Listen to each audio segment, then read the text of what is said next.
this is today's structure. We have got 7 topics that all are a word beginning with an L. We're just going to pass the baton between you both. You just pick a number, any number, and we talk about it. 5. All right, let's do 5. 5 is my favourite. Launching. You were the introduction to launching for me, and not everybody will know that. Everybody who launches has taken something, the guy called Jeff Walker, and he did something called product launch formula. So I cherry picked all of that personal development content, and I just basically like framed it for acting. 4. Leads. So Okay. this is lead generation. Not Leeds in Yorkshire, where he comes from. Which is what it should have been. So this is for anybody now that's wanting to build their email list. So there's my leads today. Yep. So you've had 23 today. And I've created a resource, and you could probably do this in your business. Other businesses, they could do that as well. Here are... Okay, I'm gonna go 7. What was 7? Love. Love. Oh no! It's interesting what Hinge do, right? They have a list of what are called standouts. Yeah. Which basically goes, here's a load of hot people. If you want to send them a rose for $2.99, you can talk to some hot people. I find sending a rose a bit cringe. No, I mean, I've bought loads of roses.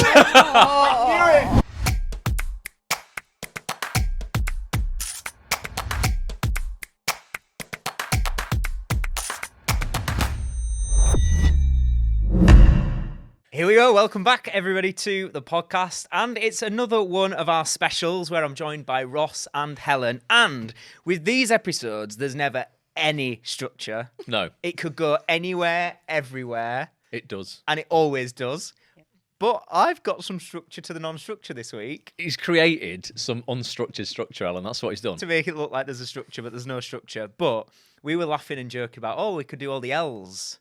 Because we were just coming up with all these L's, like life. Not loser. L's. Not, Yeah. Yeah. But yeah, that's not one. Maybe we should add that. Yeah, So that's not one. basically, this is today's structure. We have got 7 topics that all are a word beginning with an L. Yep. And you don't know the order. There's just 7. And we're just gonna pass the baton between you both. You just pick a number, any number, and we talk about it. So there we go, folks. Don't say we never have any structure. It's kind of Oh, structure. right. Oh, so we choose the number. We'll go ladies first. Yeah, Helen? come on, Alan. Oh, What how number? many numbers are there? 7. Okay, I'm gonna go 7.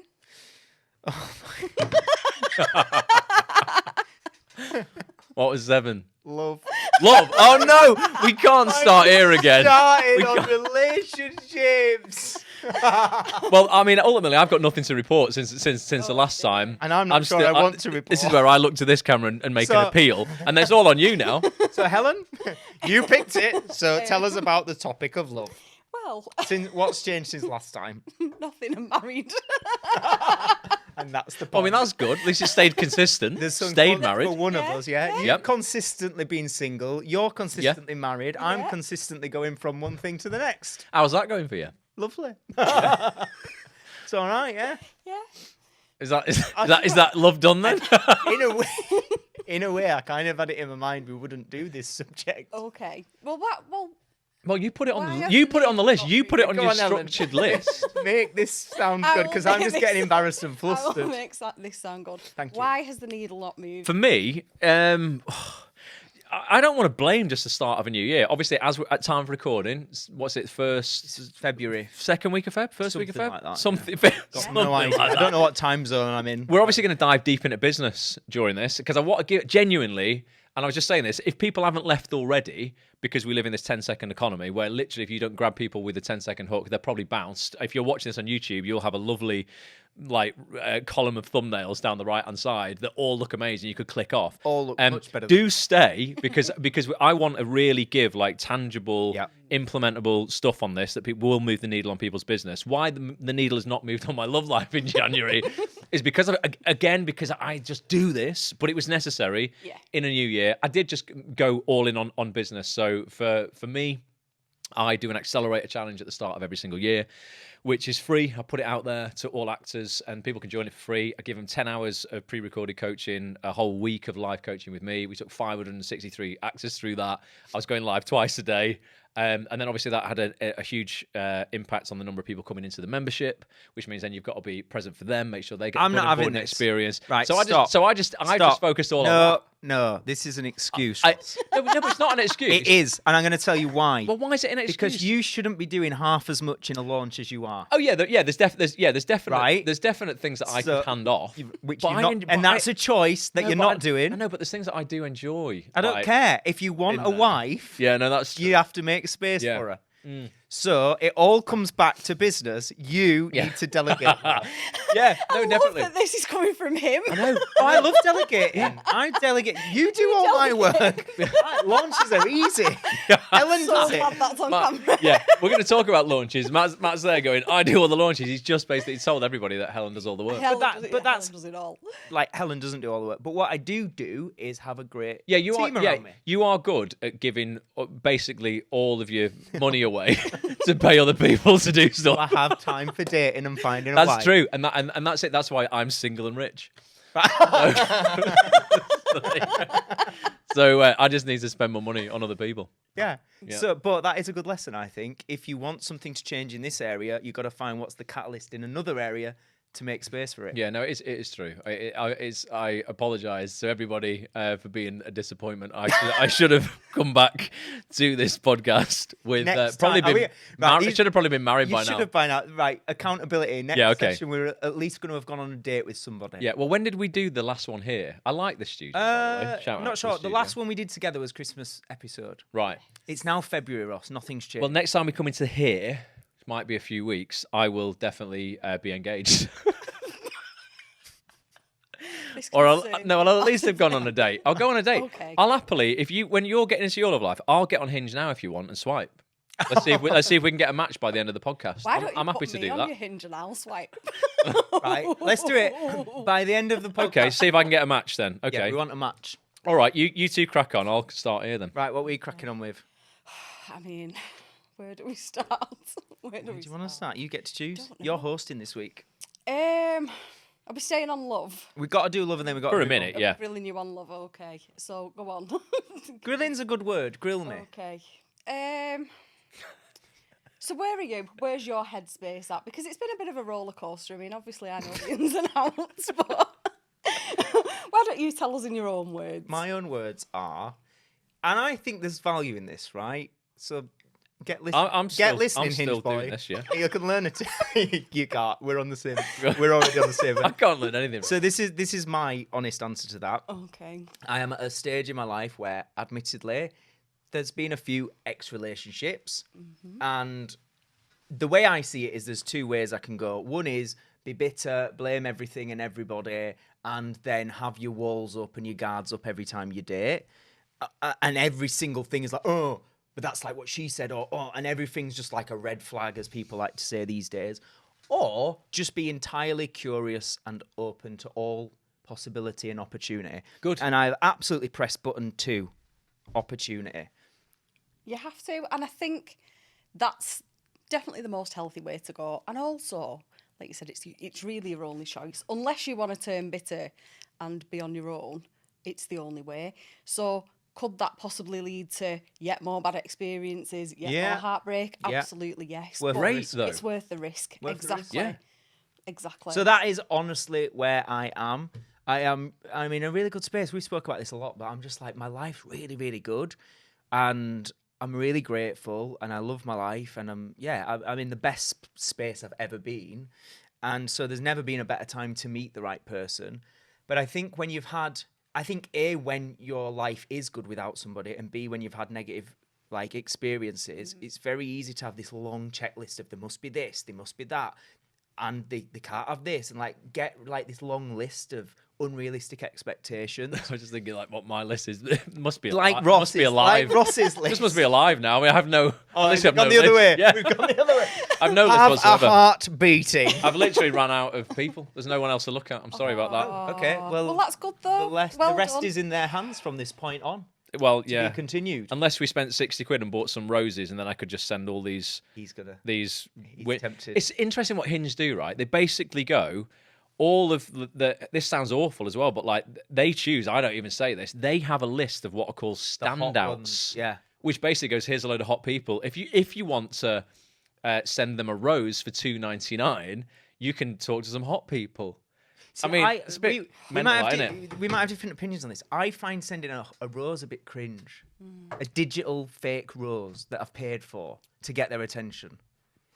Ross is a Well, rose I mean, sender. I bought loads of roses.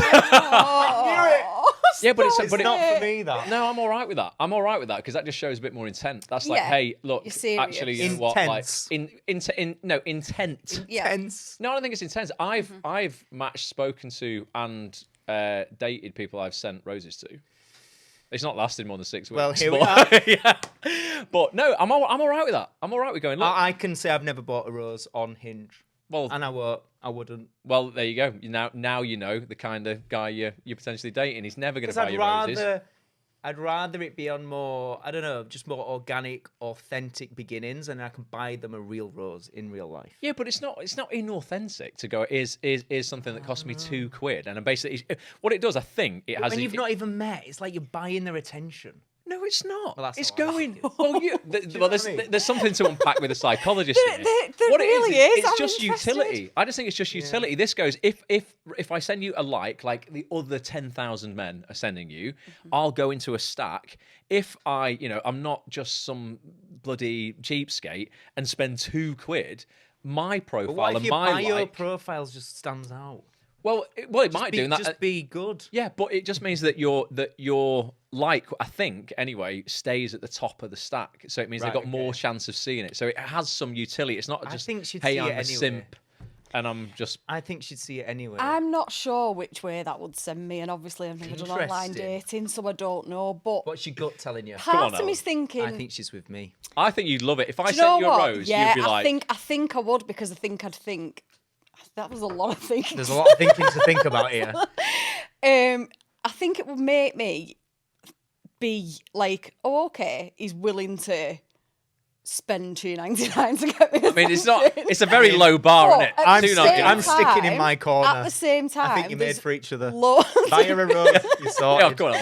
there's loads of like. It would just show a little bit more that he was taking it seriously, and it wasn't just like, it was like, oh, he's actually gone to a bit more effort to like it. But at the same time, then I might also think, well, there's loads of creepy guys out there that would just send them to everybody anyway. Yeah, but I'm going to send it get with a bit attention. of banter as well. Something Yeah. that shows that you're not just like, oh, please pick Go me. on, give me your banter then. What would you send with it? With your $2.99? It depends what was on the profile. So I would to prove that I've read the profile, I would pick something out of the profile, and then I would make some sort of reference to that in some comical way, and hope hope it got me somewhere. Look, right, it is what it is. I'm all right. It's fine. I'll find someone at some point. I don't know. I would never buy a rose. I'd buy a real rose. Yeah. But as my first impression to have bought her somewhere. When you go on a first date in real life, not on Hinge, Or reality TV. would you take flowers? No way. Possibly. No, yeah. I Well, I did. When I did... I think did. that's overkill. I'd send a rose on an app to get noticed, but I'm not going This to is making no sense I'm now. not going to take flowers on a first date. Yeah, you But should. you're gonna buy her flowers before she's even spoken to you. No, it's not buying flowers. I'm but it using is. the utility of the No, rose no. to be noticed. No. And then to go, I'm gonna. I just think that would be like, oh, hang on a minute, that's a bit intense. No, that would I slap on off. date I one. think that This is where about... I've gone wrong then. Isn't it? I think that about flowers before you've even got her attention. Buying her something just to get an attention is worse than getting it when you've agreed to a date, in my I would opinion. Just pay for the Yeah. meal or the drinks or whatever. Next day to take flowers. Not overkill, not like woof, amazing. Not like the most expensive. No, big 36 just red like roses. just No. Just a little bunch bud. of flowers. Yeah. Because I tell you now, she's gonna the next day be like that to her friends. You brought That'll me be the flowers. main thing. And you'll stay in her memory way more Yeah. because Even if the you rest of just the made date that is little shit. bit more extra okay. effort. So I would say take Well, let us know in the flowers. comments That's if my you advice. want me to buy you flowers. Excuse me, right, I've got an important question that I need to ask you. No, not the guest, you, the listener. Have you bought your ticket to Business Mastery Live yet? If you're not clear, this is our biggest event ever. Not only in capacity, we're going to have about 500 business owners, entrepreneurs, content creators in the room. Not only in the calibre of speakers, we've got people like Daniel flipping Priestley speaking on stage and Scott Thomas, but also because it's our first ever 2-day business event. It's happening on Monday the 13th and Tuesday the 14th of April. And my advice is this.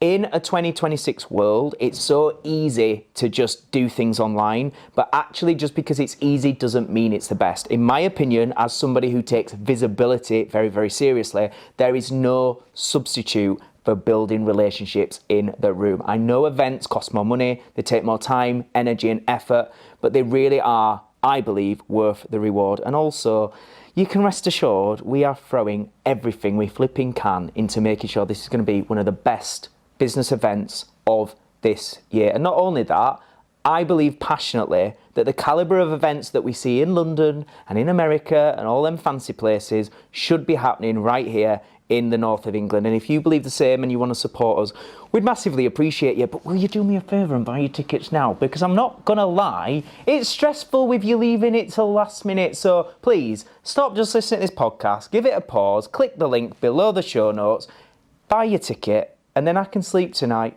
and I'd appreciate it. Have you done it? If you've done it, now we'll go back to the interview. Thank you very much. Enjoy. So let me ask you this before we move on to the next topic. I got my To the phone next ready L. I was ready to go. This isn't about personally you two, but it is something that I seem to be seeing a lot online at the moment, and I would like your opinions on it. I seem to be seeing a lot of toxicity from both sides about dating. So you're seeing a lot of women like, I don't need no man, all the rest of it, and a lot of sort of anti-relationship talk. And I'm seeing a lot of my single friends posting this stuff, and I'm like, Oh, wow. ouch. And I kind of get it because I've seen what they've all gone through. And in fact, one of my friends messaged me first thing this morning. It's absolutely horrendous what a guy's just done to her.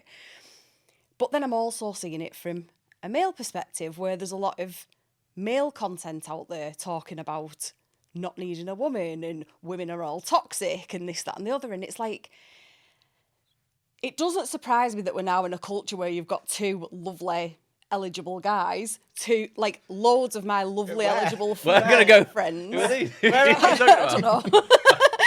But it doesn't really surprise me when this is the narrative and this seems to be what's going on online. And, like, I just wondered what your take on that is, whether with what you're seeing online, whether are you coming across them attitudes when you're speaking to women, or are you still finding that women are quite open to dating, or has everybody become cynical? That's kind of the question I'm trying to ask. I think it's echo chambers, isn't it? Yeah. The online space is echo chambers, and you gravitate to what you want to hear in that moment, and it amplifies thoughts and feelings, and it takes them to an extreme end on things. And I think that's just what we see across everything, across whether it be politics, whether it be business, like anything. Yeah. You've got these echo chambers, and it's like we are tribal beings. So if we can see people singing a hymn that sounds sweet to us, we're like, oh, I'll go towards that hymn, and now we're all singing it even louder together. And I don't think it's useful. One thing I've said for many years about all topics is if you're at an extreme viewpoint on anything, I think you're probably going to be very wrong. I think most truth lies somewhere in the middle on most subjects, if not everything. And I think, I've seen that narrative that is like all men are bastards and all this toxic masculinity stuff, of which there is some truth to, men going too far down one road with it. I've seen a lot of this, we don't need no man. And some people might be happy forever without a man or respective partner of any gender.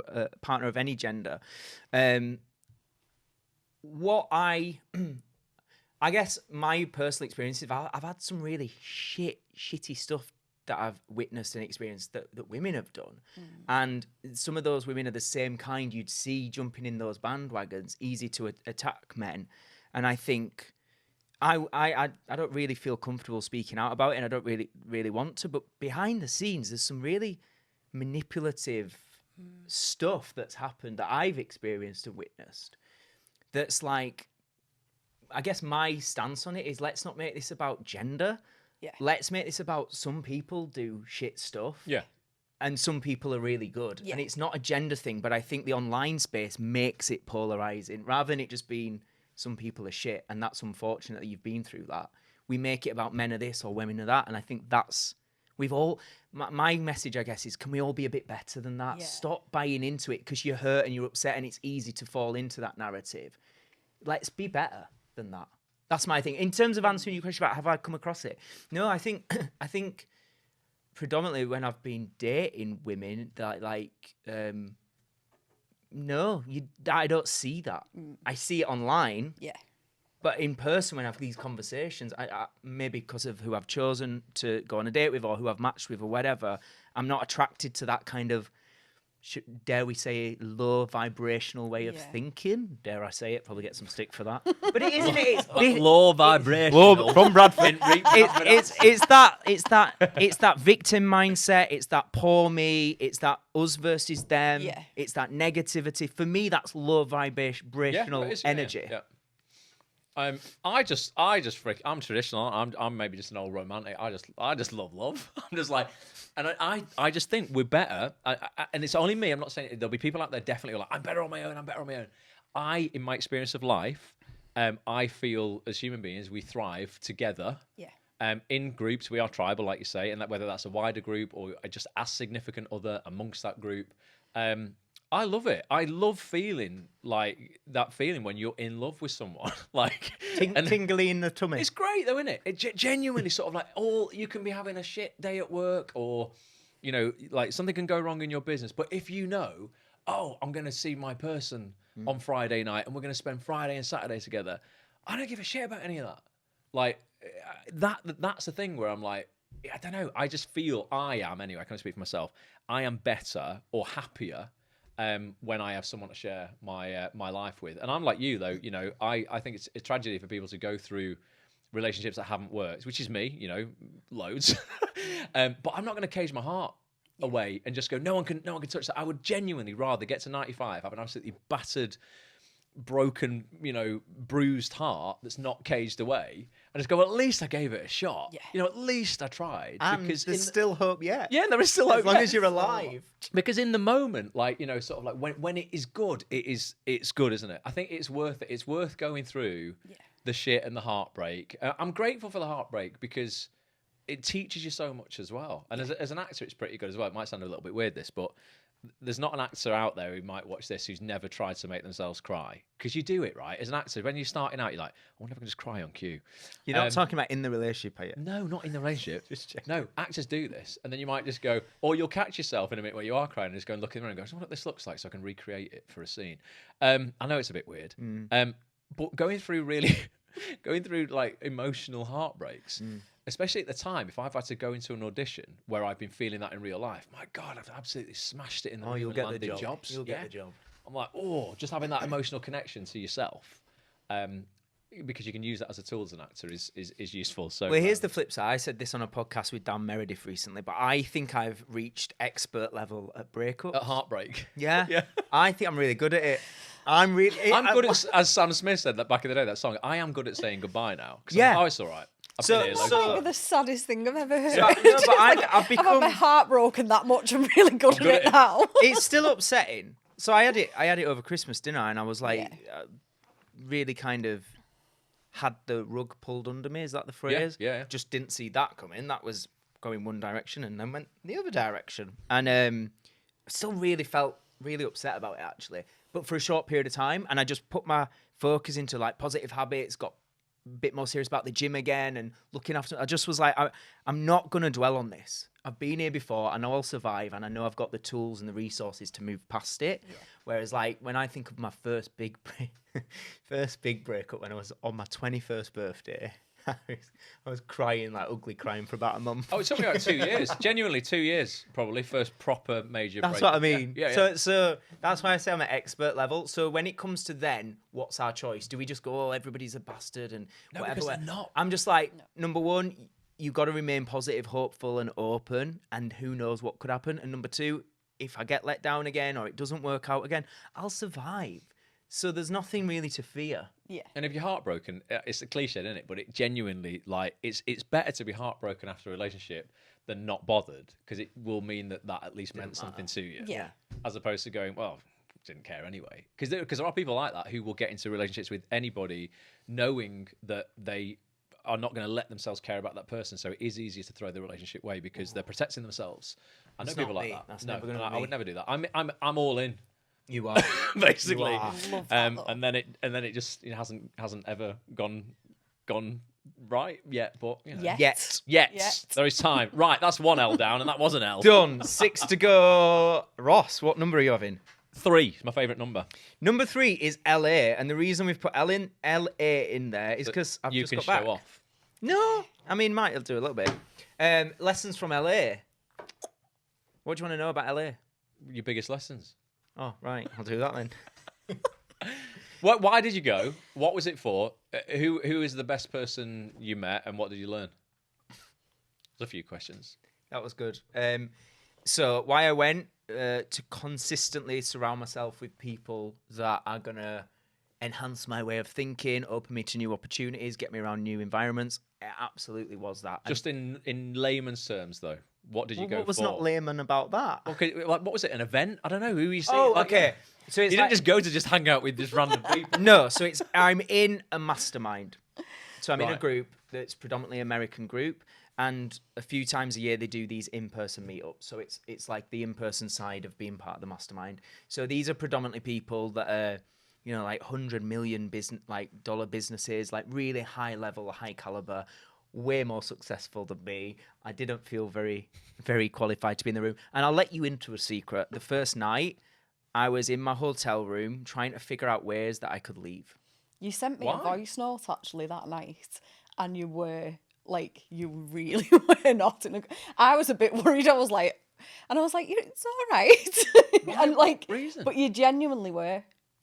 Because I felt like such an outsider and I didn't know how to. So you got to think, I'd just left London and gone on a flight on my own to America, got off the flight, drove to my hotel room, checked in, had an hour to get ready, and then went to like the opening party registration thing. Now, when I've been in business retreats before, there might be 15 to 20 people there.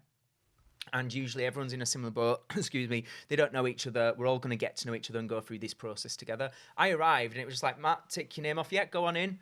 And you walk into a room with about 50 people. Nearly everybody's American. You're one of the only Brits. Nearly everybody's older than you. You're one of the youngest. Everybody's more successful than you. You're the least successful. And by the way, a lot of them are like power couples that are married and know other couples, and most people know each other. You just go into this room and just grab some food at the buffet and you go, like, what conversation do I interrupt and like assert myself into? I'm just like, I don't know what to do. And I sort of had a few chats with people. There was one lady who was really lovely, and she's like, "You'll fit in, don't worry." And she was nice, but I was just like, I don't know how to navigate this. I feel completely out of my comfort zone, and I was like, it's gonna be like this for 3 days. I already feel like an imposter because I'm not at the level of a lot of these business owners, and I left the party early. Went to my room and I was like, this is everything I was fearing that it would be. Yeah, that's what you said to me. You were Because like, I said that to you in London. I went, and it was like, oh, you'll be fine. I was like, no, you don't understand. I know nobody. I'm in a completely different country, and they're genuinely. And when I said I was just a bit nervous about, they're generally a lot more successful in business than me. Everyone's like, well, that's the great thing you can learn from. I'm like, but it's a mastermind. The idea is it's peer learning. You share knowledge. I'm like, what the can I share with people doing hundreds of millions? Like, so I really did feel out of my comfort zone. The biggest takeaway is when you feel like that, you have to lean into it and keep going anyway, because it was one of the best experiences of my life. So how did you get over that and then and start interrupting conversations, or did it happen the next day then? Number one, I went, I'm just going to bed and I'm going to start tomorrow like it's a new day. And there's an element of act as if, there's an element of fake it till you make it. You're just going to put on your best self and act like you're not nervous, and you're just going to go. And so the next morning at 7 a.m. we had like a morning breathwork session. Beautiful, like you see the sun coming up over the LA sky, gorgeous room. And I just walked in, I went, morning! I was just like the life and soul, just saying morning to strangers. And they were like, who the bloody hell's he? Why has he got a British accent? I was like, fine, I'll do. Yeah. And I'm just like, I'm just going to not be a knob with it, but just confidently say morning to everybody. Yeah, that's all right. Which is not me. I in those environments, like, I'm fine on stage. Put me in a room and I'm like, I don't know I get nervous talking to strangers, but I was like, first things first, go in there with good energy and just say hi to everybody, look them in the eye and make a point and say, did you sleep well? And just chat to everybody. Second thing is, the breathwork session was amazing. It was an hour and people were crying and it really like opened everybody up. Why are they? Oh God, I don't know if that's for me. Why are they crying? You're just breathing. Come on, I mean, it's amazing. You should be happy that you're breathing, but don't cry about it. Because it brings up emotions, right? It's like It's super successful people. No, Why are you so broken? You're crying in the They're morning. not broken. He was just playing guitar and he was singing and he was getting us to think about things. Oh, well, that's nice. We have to cry about But it. it was like, I cried, all right. Oh, all right, man. cried. My God. I had a moment. Do you know It's what? probably- though? But it's kind of aligned with what you're saying. It's like that beauty of life and you appreciate stuff and you think of it's the bit where he told you to think of your child version of you and hug your child version and be like, what would you say to the child version of you? Hey up, lad. You all right? Do you know what, though? I think when you look at it like that, like I remember, because I left you in London the night before you went to LA. Yeah. And I remember us having a conversation and me saying to you, because you were saying, like, it's going to be, like, way out of my comfort zone and all that. And I said to you, but everything that's led you to this point so far has been that. And it's always served you. And then you've gone through all that anxiety of an 11-hour flight there, getting there, going to that party. Which I felt really calm on. Do you remember? Yeah. I messaged you like, I actually feel I'm proud of what we've done in London. I feel like whatever is in front of me, I'll just give it my best. And I feel really calm and I felt good. But it was just when I went in the room, I felt really overwhelmed with it. Yeah, but then you've faced that, you've had a sleep, you've got up, we've gone to this breathwork session. And the fact that you've then sat there and had that gratitude and looked at the sunrise and all the rest of it, that I think that's wonderful that them emotions came out. And I that, agree. No, it can be nice. Yeah. Yes, Ross. It was wonderful. We all should be. I might cry in a minute. I might. cry. If I Let's get all a cry. hinge match in a minute, I might just start crying at the table now. Finds his wife. There He's you gonna go. cry all Yeah. the way through his But wedding. it was that gratitude, and it was that also gave me another level of confidence because I was like, do you know what? The fucking 7-year-old version of Matt, like I'm like he can be proud that we did it, and I'm good. proud of him Yeah, that that's all right. we got on that, and it just put you in that headspace of bollocks to it. Life's short. We're here, we're breathing, quite literally, doing breath work, and it just put you in that headspace. And then the thing that the facilitator did that was really lovely is he just said, if you're happy and comfortable, just spend 5 minutes, just go in little groups of 2 or 3 and just share what came up for you. And so that was like the icebreaker that meant I now have 2 friends where we're vulnerably sharing things. They're in tears. You're in tears. We actually were. Were you? And it was, yeah. Were you? Yes. So what made you cry then? The bit where I went to the childhood version of me and it got you to reflect on your life and people you've lost, things you've been through, and also I think he said something about you're always hard on yourself, forgive yourself, you were doing the best you could, and it was just like took you through a process. It was an hour long. Yeah. It wasn't just like 2 minutes, have a quick cry and you'll be fine. Couple of deep breaths. Couple of breaths. Right. It was ready. like a full hour process with music, and the guy was so talented. He was like playing guitar at one point. You thought another song come on, and then voice started. You thought it's him. It were guitar. It were him. Live. It were him. It were him. I can't believe it, lad. It were him. Here I am, crying my eyes out. in LA. I feel like I'm on Emmerdale. We'll get you a job. We'll get you a job on Emmerdale. So- No, it's good. I've done was something similar. My mate Mark, he ran. Oh, here we go. He Top ran- crier here. I What's didn't this? cry, but I did one course. of them things. I think it's probably quite common. We did a retreat in Runyon Canyon in a big house up there in LA, and they brought in a guy who gave us all yoga mats and made us watch the sunrise. Might have been the same guy. Probably Did he the play same. guitar? I don't think he played the guitar. He might but, not have learned back then. But yeah, I do know what you mean. And it's something about being in a different environment around people who don't know you and you don't know them. I think it's like the whole experience combined in it. It's just, it makes you, I just felt very present. And so it was great. So I think if we talk about like number one lesson, it was just once again a reminder. We talk all the time about, nothing comes good from your comfort zone. You've got to stretch yourself. And we all know that. But how often are we genuinely doing things where we're at that point of, I don't want to do this, I need to leave, but then you still do it anyway. All the time for me. Ellen's she's ready to go now. She feels it now. It's like, get me the Literally fuck all away the from time. these two. No, that is good though. Because I remember because we were at that event that you were doing in London, and then you were saying I'm going to go to LA tomorrow, and I think freaking hell, like, I mean that's like it's a lot all in a week. Yeah. So fair play to for taking it all on. Yeah.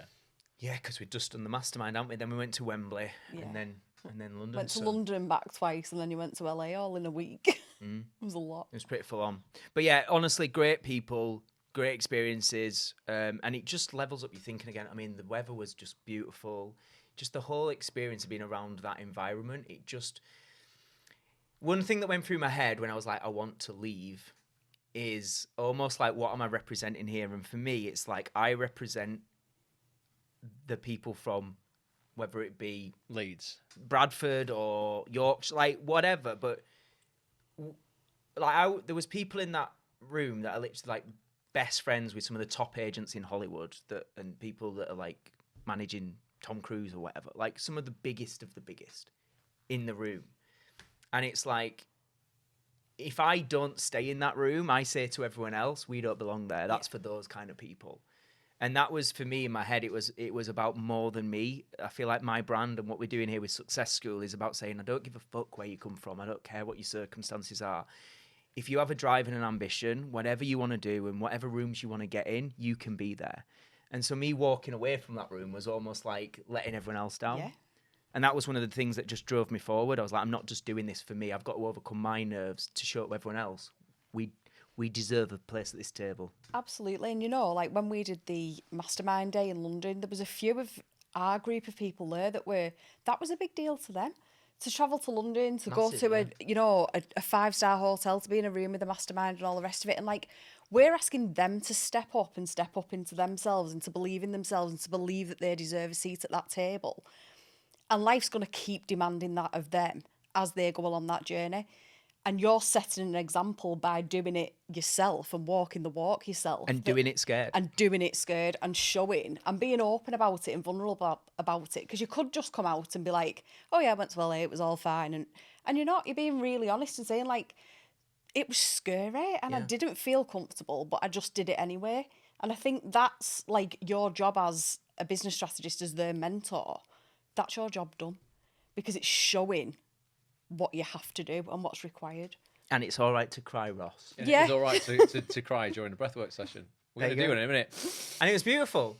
And honestly, I said to the facilitator, I said that was you couldn't have asked for a better way to set the tone for this next couple of days, because it just made you feel connected, present, focused, grateful, and just like, let's just have the best. I guess it's a couple of good days. leveler, isn't it, as well? Like if everyone is like together doing that, yeah. So that was LA. I'll let you off. Ross, you're up next. So we've had 3, we've had 7. Oh no, So it's Helen. next. We've had 3, we've had 7. What number? I'll have 2, please. I don't know where this is going to go. I feel like we've already done this. Okay. It stands for laughter. Anyone got any funny stories about that's happened recently? What?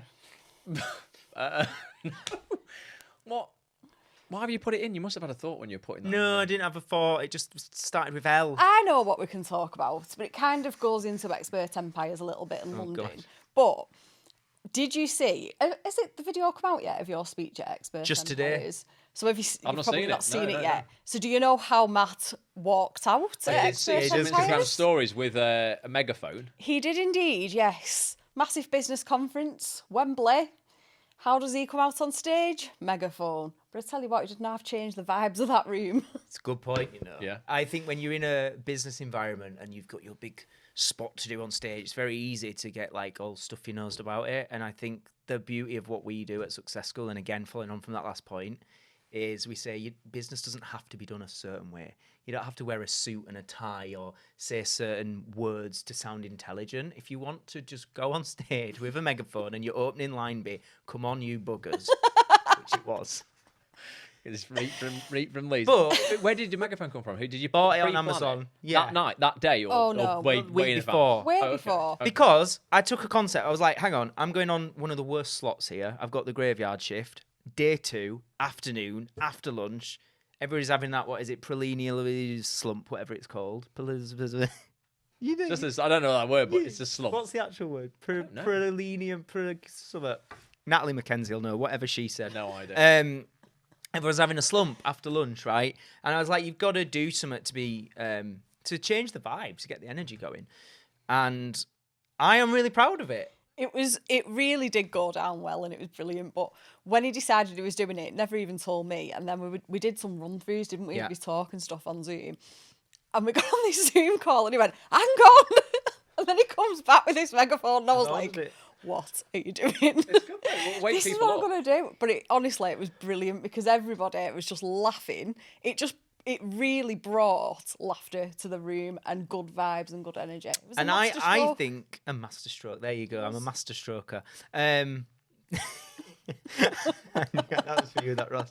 I think even though I'd not planned on this being what laughter is about, I think where we can go with this is the importance of like, even if you're teaching business or it's something that might be a serious subject, that actually human beings respond well to laughter and actually breaking that kind of mundane thing. And I think it was memorable, if nothing else. But the feedback was amazing. We interviewed Nick James, the founder of Expert Empires, for the vlog. And he even commented, he went, I'm not going to lie, when you first came out, I thought, bloody hell, this is a lot. Like, he said something like that. He went, but I can't deny one of the most engaging speakers. You had the audience. So I think just that that kind of confidence to say, I'm going to really be me, because that is how I speak. Come on, you buggers. Yeah. And not censor that. If anything, like, enhance it, amplify it a bit, and lean more into who you actually are is the thing people will relate to. Yeah, we were saying in the car on the way here, I'm just feeling in life and business and just in general, but I'm just getting bored of the same old shit I'm seeing online from all kinds of businesses, all kinds of coaches, business strategists, this, that, and the other. I'm like, you need to do something different and just like stop following the same old principles that have taken people to the same old places for the last 20 years. It's like, you do need to do something different. And if, you know, that is different, it's a different entrance, people will remember that. Yeah. They'll remember, oh, this megaphone guy, you know, next time they see you online or if they followed you from that event or whatever. I think we do need to, mix it up and change stuff up a lot. I think when it comes to personal branding, I think leaning into who you really are, because I think we've had the era of the Love Islanders that all look perfect on a beach and perfectly filtered. B, you've got all the Lamborghini wankers with the Rolex watches and so on. I think we're all tired and bored of that. And I just think the word is bandied around a lot, authenticity, but so probably very soon we're going to be bored of authentic people. I'm already getting bored of them. Okay. Yep. Honestly, I am. But to my point, it's kind of like we've been inundated with the fake stuff, and I think the more that artificial intelligence plays an integral part in everybody's lives and businesses, the more we're going to see fake stuff. And actually, the thing people are going to resonate with a lot more is just really real people. And I think that's what me entering the stage, calling everyone a bugger with my megaphone represents, is just forget all the fakery. Yeah. Let's have a bit of fun. Yeah. And I think it's needed. And when you give yourself permission to be yourself, it gives everybody else in that room permission to be themselves and for them to step back and go, actually, do you know what? Like, he's really stood out by doing that, so now I'm going to do more of that. So it inspires it as well, which I think is great. This episode is sponsored by Dr. Tania King-Mohammad. She is the High Ticket Woman, the #1 best-selling author of the High Ticket Method, and one of the most sought-after high ticket experts in the game. Basically, if you are an entrepreneur who is serious about scaling their business, you need to grab a copy of her book right now. Literally, I have read it and it is a game changer. It will blow your flipping mind. Tania is the mentor that the entrepreneurs call once they are finished playing small and are ready to start charging their worth. Working with Tania is all about creating consistent high ticket sales and doing it in a way where you can create a freedom level income without the constant hustle and grind like a lot of the other mentors bang on about. If you're listening to this show, you already know you're somebody that's meant for more and is willing to go and work for it. So basically, you need to get into Tania's world. Go and grab a copy of her book right now on Amazon and make sure you give her a cheeky little follow on Instagram. She is at Freedom with Tania and she's consistently giving strategies, tips and advice over there for free so you can start charging your worth and actually starting to believe in it. There you go. I've just been sent the video today. Laughter. Done. Completed it. Completed it, mate. Completed laughter now. We did all right with that. Do you want to hear it? This is the intro. Can you hear me say, come on, you buggers? You ready? I need a megaphone because I'm too quiet. All right. I know, it's not that. It's cut off. It was after that. Oh. What was it? Yeah. Right, everybody make some noise.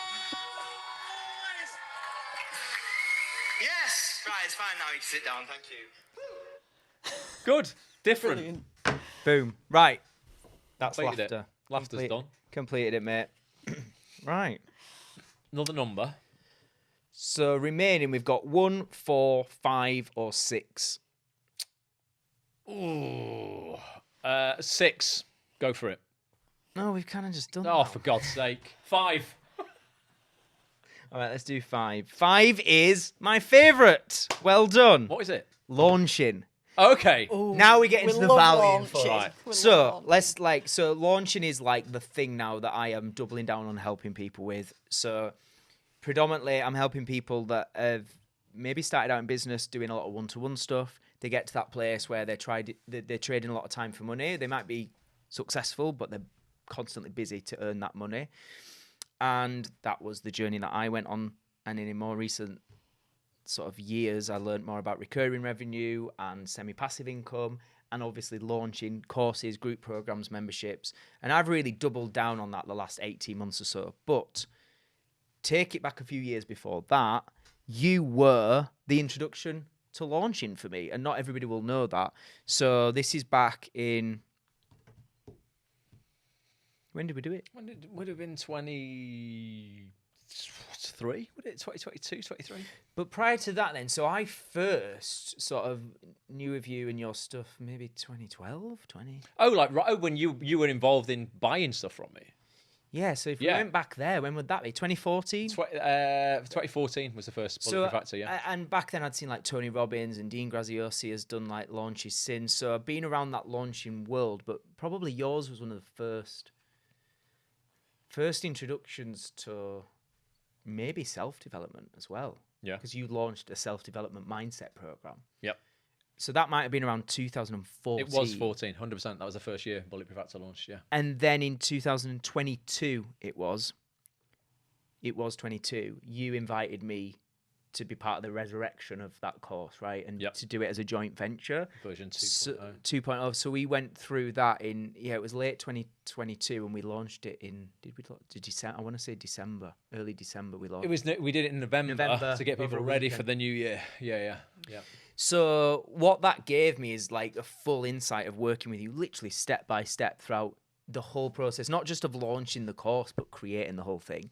And so, yeah, a lot of the foundations to what I now teach, literally, hat off. I basically just gave him his business. Did. I thought, and then what do I get? What do I get back? You get to come on my podcast. Get to go on the podcast. And we get to rib you about your Hinge profile, buying people roses. I've still not got a match. Well, I mean, did you buy her a rose? No, I didn't. There wasn't anyone to swipe on before, Okay. so I ran out of people.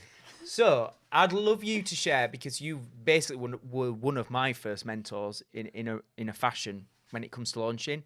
Talk us about your journey with launching. So when did you first learn about launching yourself? How did you learn it? What was your approach? Give us like the origin story. So 2012, I think the Godfather. I've got to give all credit. The Godfather of launching still probably is to this day. Everybody who launches has taken something from this guy. There's a guy called Jeff Walker, and he did something called Product Launch Formula way back in the day. Now I knew that I'd built this audience on Acts on This. And I surveyed my audience and I was like, what are the main things you're struggling with? I knew obviously people want auditions and they want jobs on TV and all this sort of stuff. That's the end game.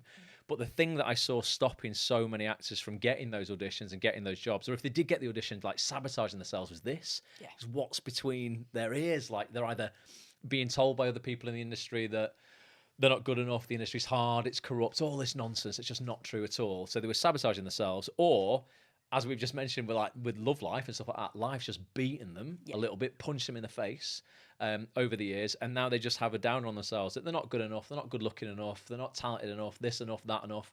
And I was seeing really good actors who I knew had ability just not working because their mindset wasn't right. And I think there's three pillars in the acting industry that really lead to work. One is being good at acting, obviously the craft. The second one is knowing the business side of the business, because that's why it's called show business. It's massive to realize you are a company. Yeah. You know, you have to run yourself like a business. That's why actors should focus on business content.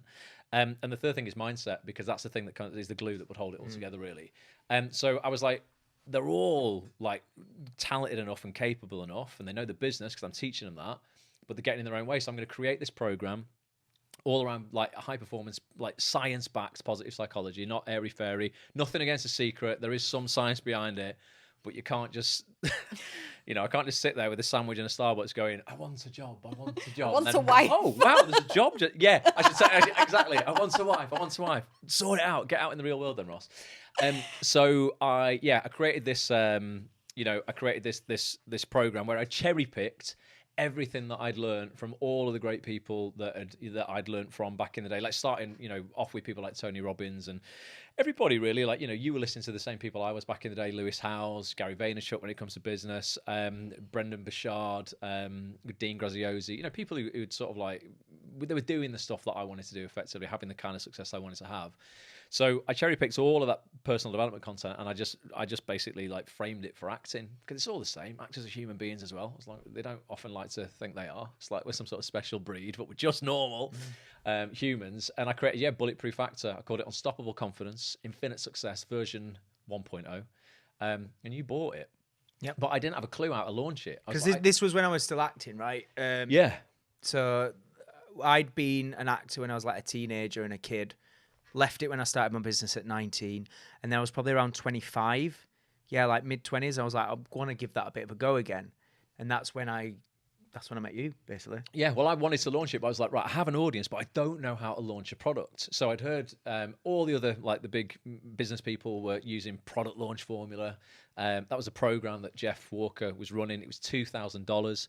I didn't have $2,000. I really didn't have any money at all back then. I was like, I think Act on This was probably bringing in like 200 quid a month if I was lucky on a good month. And I thought I'm gonna have to just sort of like take the plunge here. And I would never advocate people to go and get in debt, but I was very fortunate. I lived at home with my mum at the time, and I was like, right, she's gonna let me off rent for a couple of months. I'm gonna put this on a credit card. But I bottled it year one. I just bottled it. He was doing a launch of Product Launch Formula, and obviously it had a cart close, so it closes at midnight tonight. And I still obviously just had some limiting beliefs around money and what I could do with it back then. And I hung over the buy button, and I let the timer tick down, thinking it's probably going to be fake anyway. They say they're going to close at midnight, but it won't. Fuck, they closed at midnight. Right, brilliant. Emailed. Any chance I could get in? No, sorry. And I respect that. Fair play. Yep. Many of us wouldn't do that. Really respect Go that, on then, you could come in. No, really respect that. It wasn't Jeff. It was probably a member of his team. But they were just like, look, so people know that our deadlines are authentic. If I let you in now, anytime in the future we say there's a launch and there's a deadline on it, you'll think you can just come in anytime. I thought that's a great lesson for me. Yeah. Because I never let people in late now. Yeah. Yeah. I'm like, the deadline is the deadline. The second you let people in after the deadline, suddenly they won't believe anything you put out there ever again. So as harsh as it sounds, and you will be leaving revenue on the table, don't let them in. Because then what happened next year, I was ready with my credit card on day one, going the second doors open, I am in. Interesting. And I bought it, $2,000. Again, it was money I'd made a bit that year, but I probably didn't have that kind of money to spend.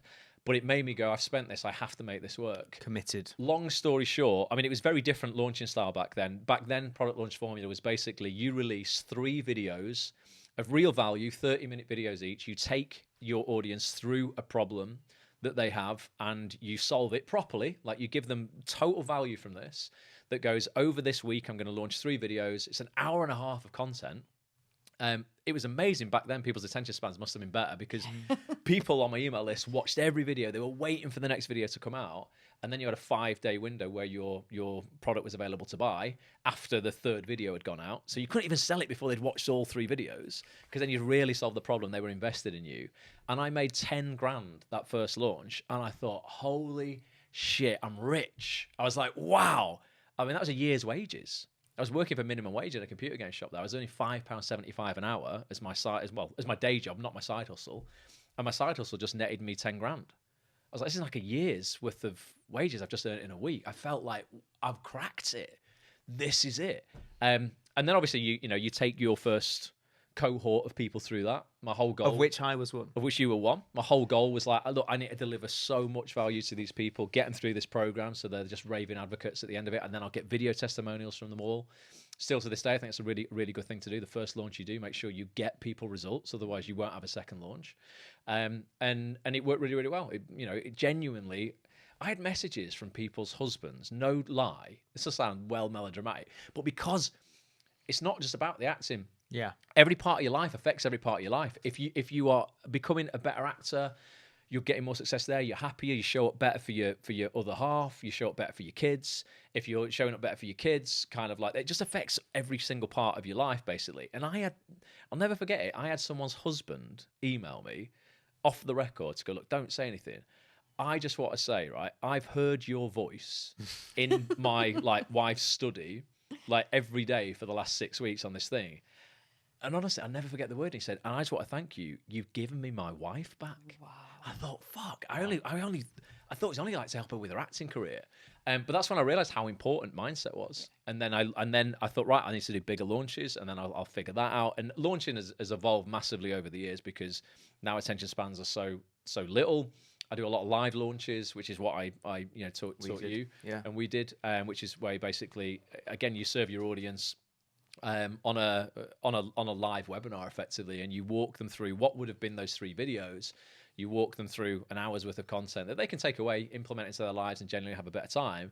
But obviously, by the end of that, you've shown them the kind of work you do, what's possible. You've opened their minds up into what's possible, and you make them an offer at the end to see if they want to carry on that coaching with you. And that works brilliantly. Jeff's pivoted, and he does a lot of smaller launches, even seed launches. If people are like, look, I don't have a product to launch yet.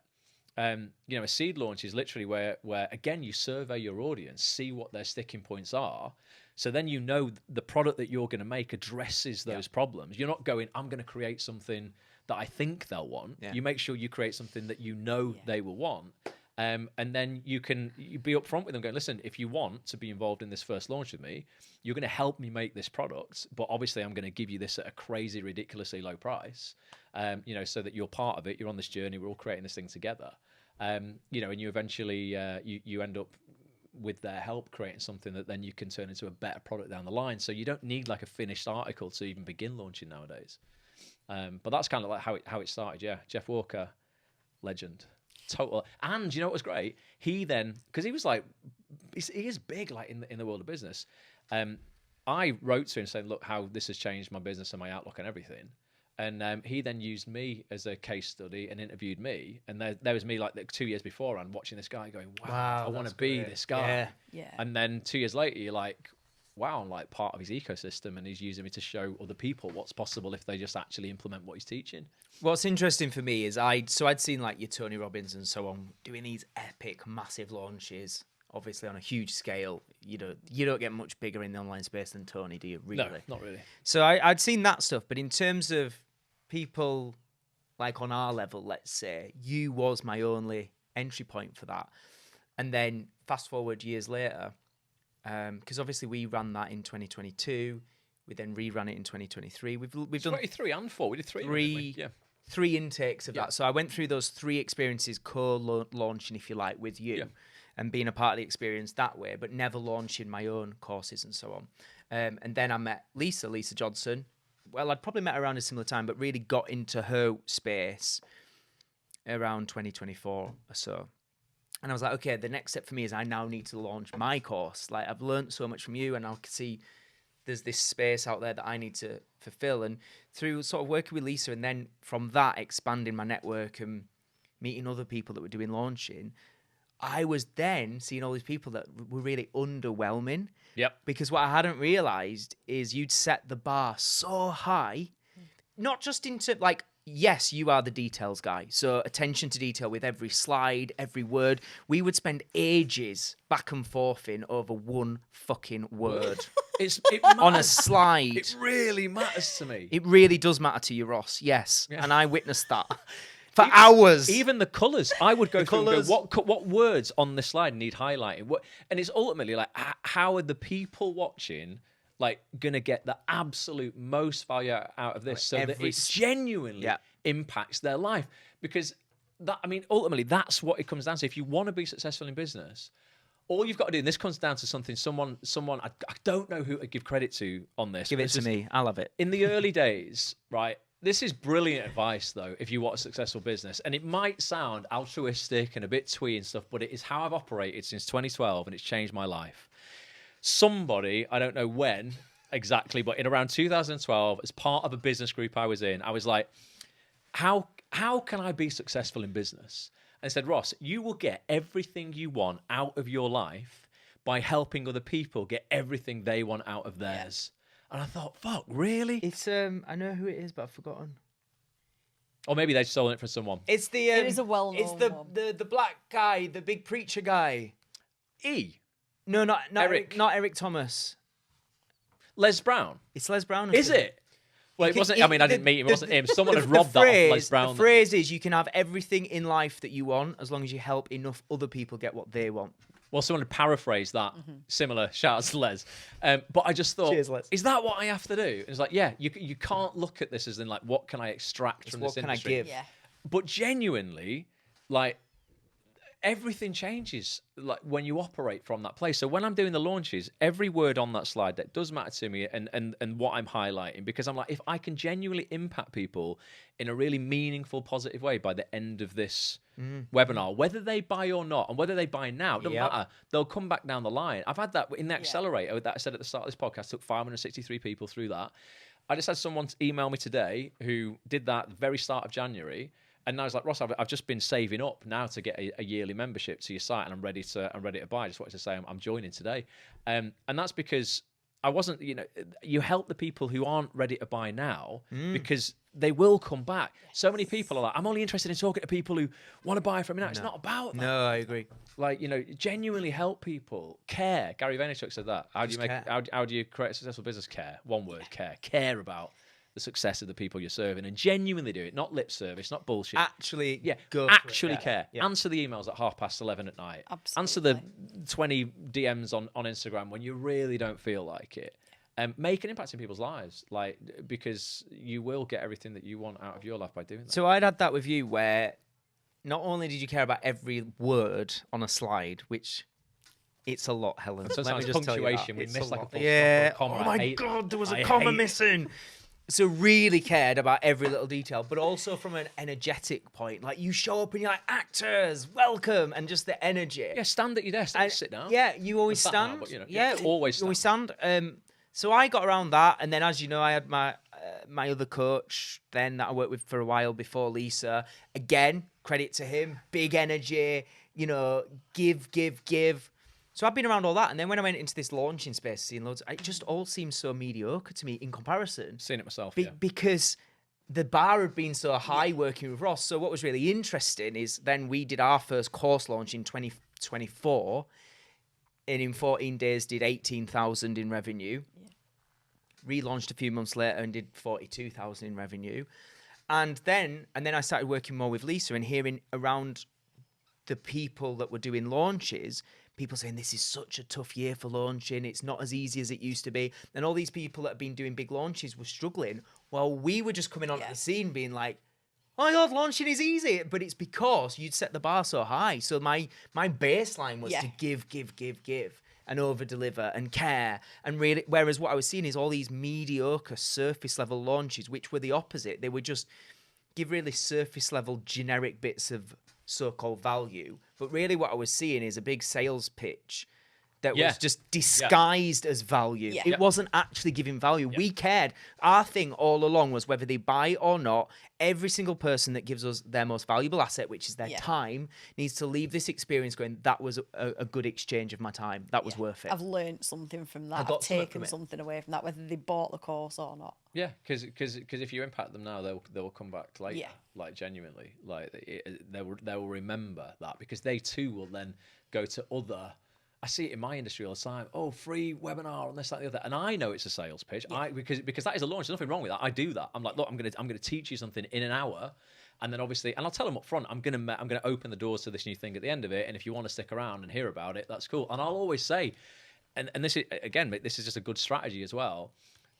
Ask permission from the people who are live on that call to go, right, does that all make sense? Okay, everyone, you're cool to run with that. Now, if it's all right with you, am I okay to just show you what I've created and what I think will help you further? Put a 1 in the chat if you're all right with me now showing you this product. Get their permission. It's not the kind of like, oh, I'm going to sneak this in and I'm going to con you into buying something. It's like, look, this is what I've done. I'm really excited about launching it. who wants to see it. But I see people in my industry just not doing that, and it's all just it's old. What I was saying before about I'm bored. I'm so bored of seeing the same old formulaic bullshit. Yeah. Like, come along to this. I'm going to show you the 3 secrets to this, Oh. and then Secrets, no fucking secrets. There's There is no secrets. there's lesser known, I guess, like lesser known Yeah. strategies. But yeah, in terms of just But even I'm that, just, it's not a secret. Ask ChatGPT, it'll tell Oh you. yeah. There was no Yeah, secret. Yeah, It's The- there. We I just think like a lot of that we're launching as well, and what you're saying about the way you do it and putting the care into it, it does pay dividends because it comes back to the people buy from people in all I can trust. yeah. And that is what you're building by delivering a really good webinar or by delivering a really good challenge that, yes, you sell from, but like you said, you sell up front. You don't come in by the back door and try and be shady. You tell them up front, I'm going to be selling this at the end of it. But if you really deliver to those people, even if they don't buy then, in the future, their opinion of you is now, he's all right, he's straight up, didn't do anything shady. And I like that as well, because what you're saying there about like their opinion, you're not even saying and they might buy in future. I'm not even that bothered about whether they Yeah. buy ever. Yeah. I'm just like, we had an exchange then, like one human to another. Did you leave that experience having had a good one? Whether you buy in 10 years or never buy ever, I would always take that Yeah. over using your shitty reputation. tactics. Yeah. And I told you the open rates on my email. I was like, I've neglected my email list last year. There's like, there's 40,000 people on it, and every email I sent out practically in the last half of 2025 was an ask, and I was aware of that. It was always because I had so much going on. I had so many things to offer people. I was aware that I was just offering people stuff. It was all like, jump on this webinar. I've got this coming up. And I was like, they're just getting exhausted. And I was seeing like open rates were sort of around, I don't know, 29, 30%. It's still very good. It's still standard. I mean, how big's your list? Well, it depends. There's 40,000, but I segment it into like really, if I'm going for like super engaged, probably 12K. So about 12,000. So a 30% open rate is high-end standard averages. But I was like, I need to serve them better and genuinely care. Going back to that care thing again, I'm going to stop using hypey language. Again, I'm bored. I'm bored of like, you saw my emails, like, I would send stuff out and you were the king of hype. It was a lot. I'm pretty hypey, but there was, red text in it. There'd be countdown timers, genuine countdown timers. Yeah, not like nonsense timers, like fake scarcity. Like I was doing a live call at 7:30, so I'm going to put a countdown timer in it to 7:30 and all that sort of stuff. But I thought people are just bored of this. They want like just chill out, Ross. So I made a massive. Can't imagine them feeling like that, can you? Yeah, chill out, Ross. So I took a massive conscious step over Christmas to completely re-nurture the entire list and just send value-based emails with no call to action in it at all, and absolutely zero hype. So my offers now are literally, I will say in the email, no pressure. Just literally there if you want it. Or no pressure, but this would probably be like the most obvious next step or something like that. Just sort of human to human language. And my open rates are now always over 50%. And my click-through rate's gone up to, on some emails, to 8%. Because it's just huge. There's just no. I mean, I'll look while we're doing this at like the last couple of While campaigns. you look at that, I think you're really onto something there. I think people are getting fatigued with all the sensationalism. Yeah. I'm getting Correct. sick of it myself. I said it to you the other week, didn't I? I was like, it's doing my head in. That every single thing you see, every social media post, every email you get, everything's just like drama. And it's like, I'm exhausted. And when I see that now, if anything, it makes me less likely to click. It makes me less likely to want to read it because I'm like... And negative marketing, we should talk about that as well. We'll do that in the lead. I But hate two it. caveats, because I think this like context is key, right? Yeah. Number one, we're very in it.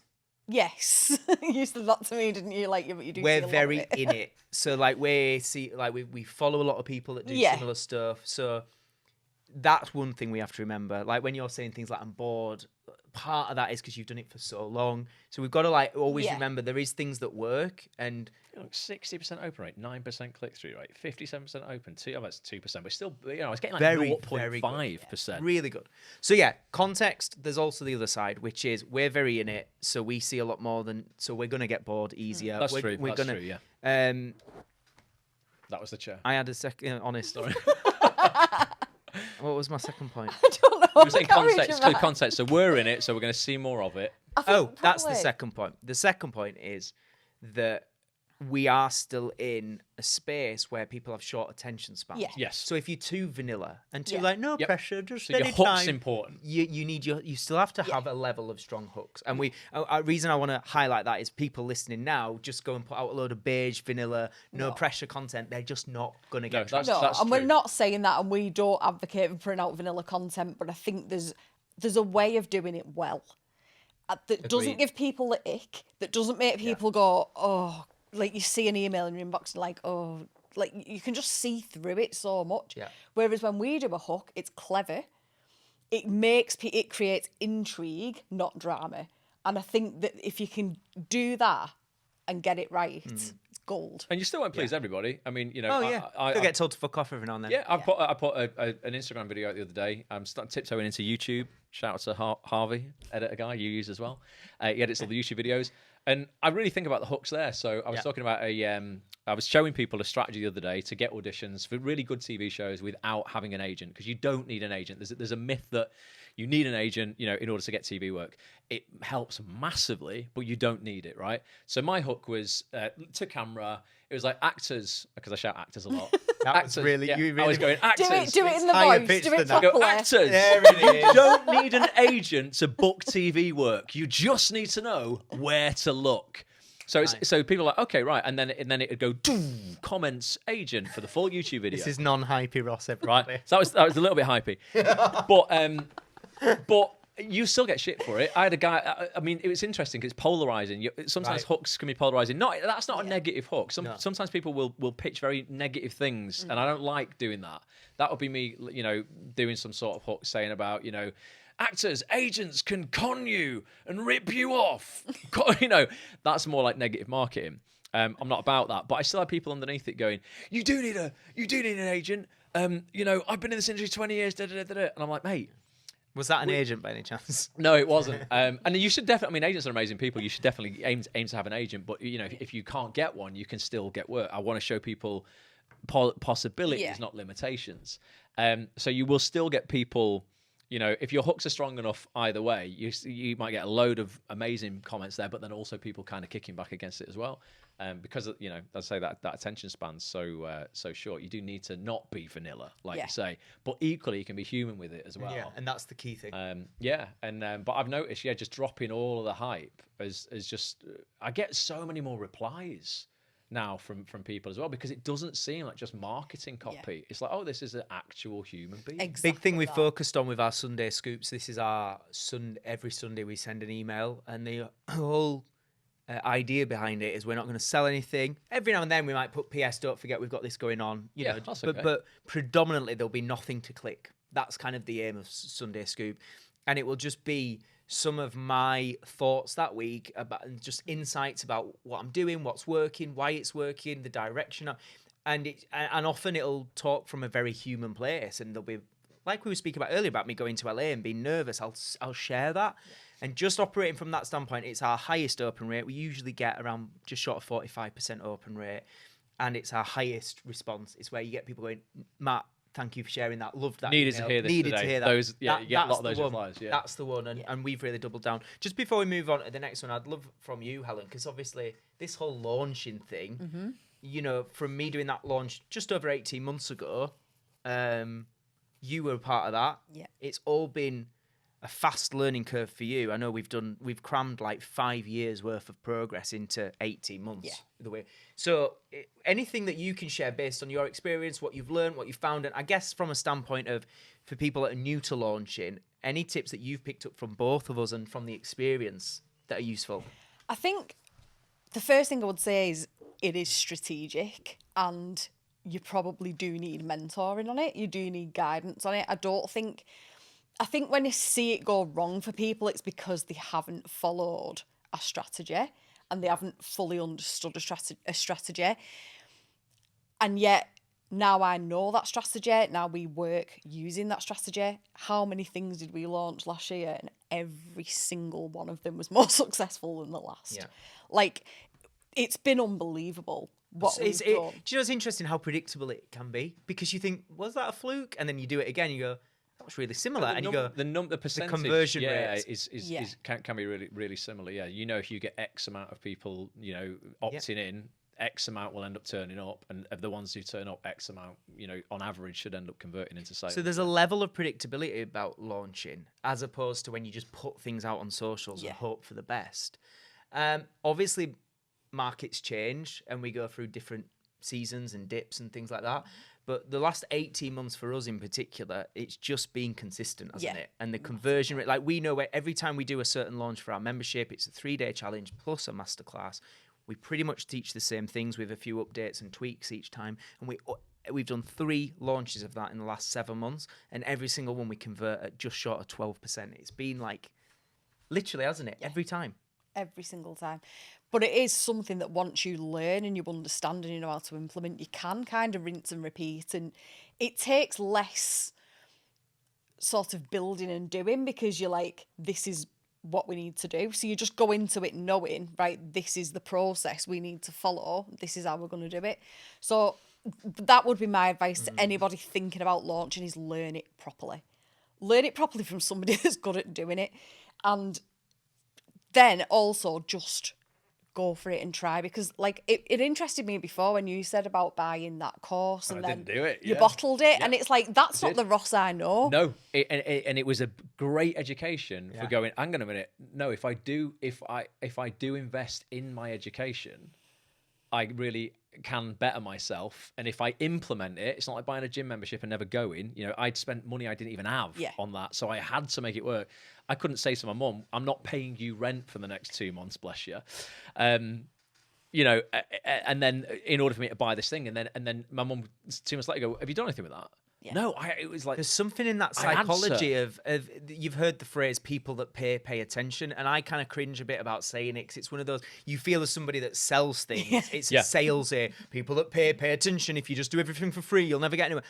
But it's true. Yeah. It's like when you invest not just your time and energy, but your finances into something substantially, like when it's a couple of £1,000, you're like, I am making this work. Yeah. I'm giving it everything. I'm listening to every word. I made sure I went through that entire program, like literally implementing it exactly step by step. I was like, this is a guy who really knows what he's doing. He's respected by everybody that I know.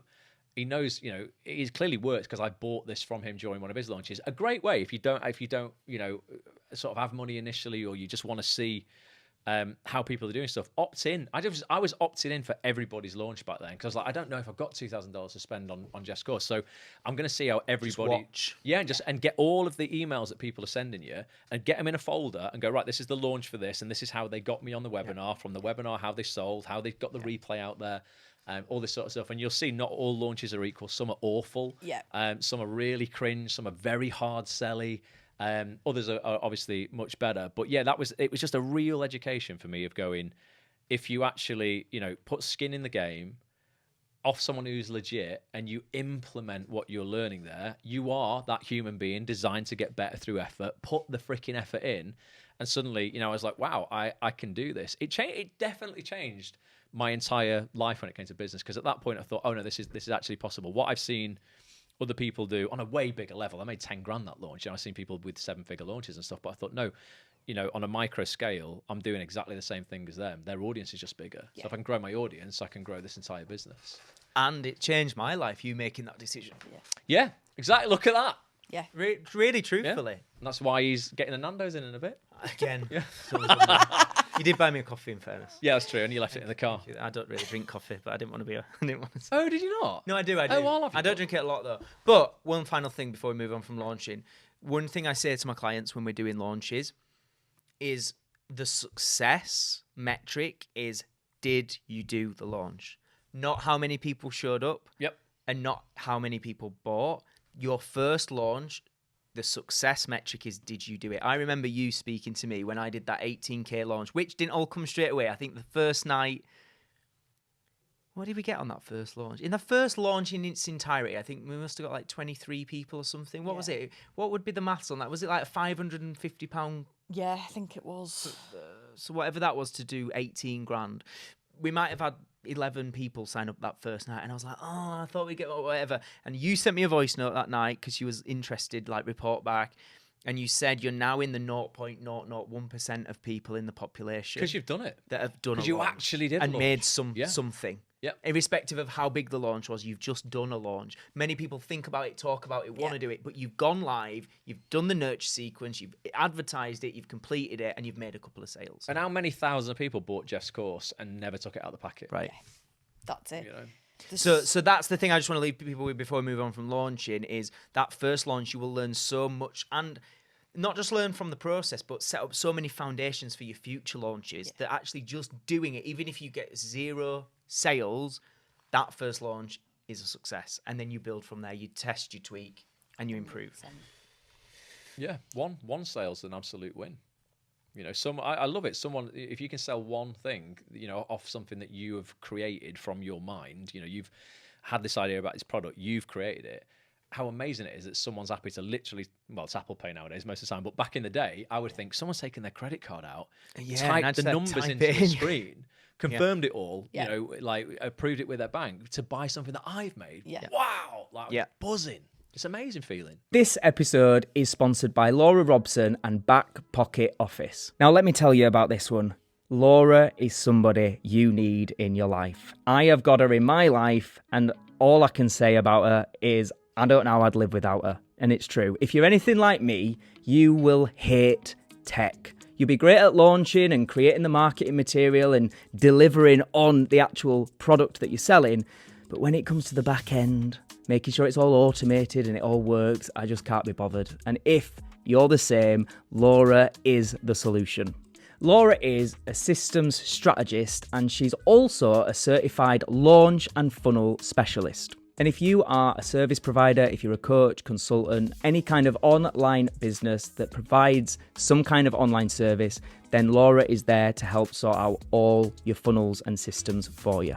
With over 14 years experience, she's somebody who's going to get you solutions quick. She's easy to speak to, very approachable, and just really friendly and nice, basically. So if you are ready to get your systems and your funnels all sorted for you and work with one of the best in the business, go check out backpocketoffice.co.uk and connect with Laura on socials. The links are literally right below this episode in the show notes. Go click it, and I mean this. Go and do it now. You will not regret it. Right, we've got 3 more L's. Okay, go H, you next. 6, 4, or 1? 1. Number 1. I'm going to say you can't have that. Okay. Oh, 6 or 4? 4. Okay, leads. So Okay. this is lead generation. Not Leeds in Yorkshire where he comes from. Which is what it should have been. Yeah. Lead generation. We were having a chat earlier. It ties into launches because there's a lot of people nowadays who will tell you that like email generate, like building an email list or whatever, the money's not there anymore, or the business isn't there anymore. People, it's all about social media, etc., etc., etc. In my experience, it's not. It's still all around owning your email list and then just building that in a really meaningful way. Again, through caring about people and giving real value. And I just last night started a brand new Facebook ad off for a lead generating resource that I give out. Right, go deep on this. So okay, how much? I'll tell you how exactly much, what I'm doing. What is it, 60p a lead? So I'm getting really targeted leads now in my industry. This is a Hopefully paid ad. None of my competitors watch this. They will. I don't think they will. Yeah. And yeah, I'm getting. I mean, I'll show you. Let's go deep. Yeah. So this is for anybody now that's wanting to build their email list that have got budget for paid ads, right? Yeah. Predominantly. I mean, I put roughly 25 quid a day through this. But So it's but not you huge. You can start off with £3. Yeah. and So it you can would start still with work. £3 a day. But you're just for transparency doing about £25 per day budget. Yep. So as of today, and just so it's legit, because a lot of people talk about this and they're just full of bullshit. One thing I would like to say, I love, and this is what I do, right? And you do this as well, right? You're like you teach people visibility and launch and stuff like that, and you're incredibly visible online, right? I teach people how to get acting jobs, and I land acting jobs, right? Just landed Silent Witness today. Yeah, you did. Well, congratulations. Thank you very much. Congrats. And I will close my business down or teach something completely different if I stop booking acting work. If I no longer want to act on TV, how hypocritical is it to me to go, I'm going to help you get acting work on TV? Yeah, but where's your acting work, dickhead? oh, no, I'm just an acting coach. I don't like that. I'm not saying you can't do that. Yeah, that's the caveat. You can do it because But- some people are fantastic teachers but don't want to do it, and Yeah. that's okay too. But I agree with But you. I still love, Yeah. personally, to learn off practitioners. me too. So I love Gary Vaynerchuk. I love you, Gary. No, not in that You way. actually do. I do. You I've got do love for him the in that guy. way. He's helped me so much. Yeah, same. But because he's a practitioner, he's in the dirt. If he's teaching Yeah. me social media strategy, he's in doing social media strategy all day, every day. That's Yeah. how I discover him. So I'm Yeah. like, oh, you're legit. Same for me. I'm like, look, I'm acting on TV. Here I am. Here's the people in my membership I'm teaching on TV. You can't spoof that evidence. Yeah. So Transparency. when it comes to Facebook ads, I mean, I'm just talking off what I'm doing. So there's my leads today, Yeah. So you've had 23 today. and that's And the that's- cost per lead. £0.62. So I've cost per totally lead. spent £14.20, and yeah. I've got 23 leads. Now, those leads have gone into a nurture sequence today. Over the next 5 days, they're going to receive 4 emails that are absolute value-driven, no ask. I'm teaching people how they can get in front of casting directors to land auditions based on this resource that I'm giving away for free. But this resource is also serving a dual purpose. So it's building my email list, but I do agree that there's a lot of attention on Instagram right now. My industry particularly is hanging out on Instagram more than any other platform. It used to be Twitter. Twitter changed to X. It got very political. A lot of my industry just left that, right? So I still post on there because there'll be some people who still use it, but Instagram's become a focal point. So I was like, how can I still build my following on Instagram, still build my email list, all through one advert? So I'm not having to, do too many things. And I've created a resource, and you could probably do this in your business. Other businesses, they could do that as well. I've created a resource that's literally like, I won't give it all away, but here are the people, 39 in particular, that if you're an actor, you should absolutely be following on Instagram because they're going to be the people who can move the needle on your career. So they get this list, and it's not a PDF document. It's not like, here, download my 60-page ebook on how to do it. It's like, fuck off. Yeah, nobody No cares. one can be bothered reading a 60-page ebook. You'll download it. It'll sit on your hard drive. You'll do nothing with it. Yeah. This is something actionable that they can literally take action on within 5 minutes, and they've got a win. Straight away, they're following 39 incredibly influential people who can help them in their career, right? Not only that, obviously, who's the first person I get them to go and follow on Instagram? Gotta be you. Of course. Because then I'm growing my Instagram following as well as my email list. I've got them on email, now they're following me on Instagram. Which you can just do on the thank you page as well. Yep, you can absolutely do that. They do get that, but then they get it. They get double they get Ross. that backed up in an email as well. But I think and that's then the key multiple point emails. is you can get that kind of like double win just by whatever the resource is. Once they've put an email address, number, whatever. Yep. You send that to email, but you go to a thank you page that goes, and by the way, I'd 100%. love to connect over here. Here's the link. So that's like an extra win you can get, right? Yeah, absolutely. You should do that. I mean, I've tied it in so it's all aligned. Like, this is the thing on Instagram. Come and follow me on Instagram. And then what I'll do, genuinely, and this is not scalable, but when they do follow you, do type them. Don't do a comment ladder because you can do that later, right? ManyChat comment ladders are really, really popular. I use that a lot on a lot of posts, but I don't do this for an auto follow. I don't like that. I will literally go on their profile once they follow me, and it's not scalable, right? You could get someone else to do it. I like doing it because I just like that personal touch from me as the face of the company.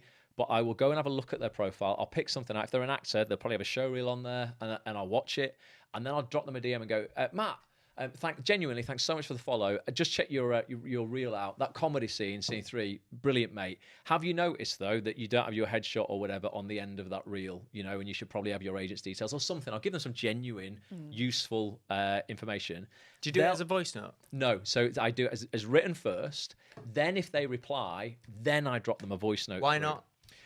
Just because. Well, I mean, I could do. I'd Yeah, I start mean, with a I voice could note. do it as a voice note, I suppose. Because but I think A, there's more intrigue. B, they're If straight it's- to the real person. They get your energy. I just think if I'm giving them critique on something, if I just do it in a voice note, then they're gonna have to go, oh shit, I'm gonna have to go get a notepad. What did he say? I give it like point 1, You point can 2, press point 3. transcribe now. Oh, can you? Oh, okay. Well, I've been doing it written because I'm like, look, if Yeah, I I'm going to get give that. you 3 things to think about, you don't have to go and re-listen Yeah. to the voice note to do it. But if they then reply, which they normally do, I'll then drop them a voice note and say, hey, listen, I just wanted to just doubly assure you, this ain't AI that's done this. This is me, and I genuinely, I am grateful that you, you're following. Yeah. And then you get into a conversation, and 9 times out of 10, no, that's probably a bit of an exaggeration. 6 times out of 10, they'll have signed up to be a member by the end of that conversation. Yeah, Just because it's just, And it's value, and you show you give a shit. I've watched how many people will they want to watch their show reel, and they'll send it out to people. No one will watch it. No response. Yeah, no response. Make your audience feel seen. So that's not scalable, but it is. But it's a great tip. very effective. Yeah. So that's how. Yeah, I built this resource that's very, very like useful for someone. It's not just a generic ebook that you've made ChatGPT write for you. You think, oh, I can get one over here. It can write me an ebook. I'll put it out. It can even write me the Facebook ad. It can even design me the graphic. Yeah. Give a shit about what you're doing, and like you know your audience, or you should know your audience better than ChatGPT. Yeah. Right? It can help you finesse copy and spelling and all that sort of stuff, or whatever you might struggle with. But like, you should know who you're serving. You should know their pain points, and you should be able to create a resource that's simple that can get them a win within 5 minutes. And then they're like, brilliant. This person's very helpful. Yeah. And then I've got their email address through that lead magnet. They're coming at like 60 pence a lead, which is super cheap. I don't know what the average is in across all industries, but I hear people. A lot of people. Usually it's £4 plus. Wow. So, but it's because it's so targeted, and it is just really useful, and it's something that's not overwhelming. It's like a video course, because people think they make that mistake when they're doing lead generation. If I can give them like the best course going, or like this is my flagship course is the best course going. So if I can give them the second best course going for free, then they'll that'll get them. But it's like, no, you're just overwhelming people. You want to give them a quick, instant, easy win, and you also want it to be like the first step on the whole ladder kind of thing. Like give them that first win that they need, that then progresses them into the course eventually, or whatever the product is. Right? And then the emails they get afterwards, so they're going to now get 4 emails across 5 days. Just make that resource more useful. So it's kind of like it will encourage them initially, to make sure they are following these people. If life's got busy, here's the link again. Make sure you go and follow 5 or 10 now. And then I go into a little bit more insight on how you can get in front of these people, outreach, email outreach to them. Until that then leads to like, listen, if you found this useful, I'm going to make you an offer. Here's the next logical step in this. It would be to get a membership, come and spend time with these people online. I interview them every week. You can come and hang out. And I offer them a month, their first month half price. And I tell you what, one thing I've learned last year, stop doing £1 trials. Yeah. Don't. It just attracts Freebie seekers. Just people who aren't serious. Yeah. Like, and I don't blame them. Oh, this is a quid. I can just do a hit and run on it, blah, blah, blah. But I find it's not, I wouldn't even mind if they gave me the £1 sign up and I saw them rinse the members area for all the value. Yeah. And then they went away and used it and got work. I'd be buzzing off that. I'm like, brilliant. Good for you. What I see them doing is paying £1, never even logging in. Yeah. Because they just don't care. Yeah. So I found giving people a half price month, so that they get the full 4 weeks experience, you can really help them, get them a win, care about them this day.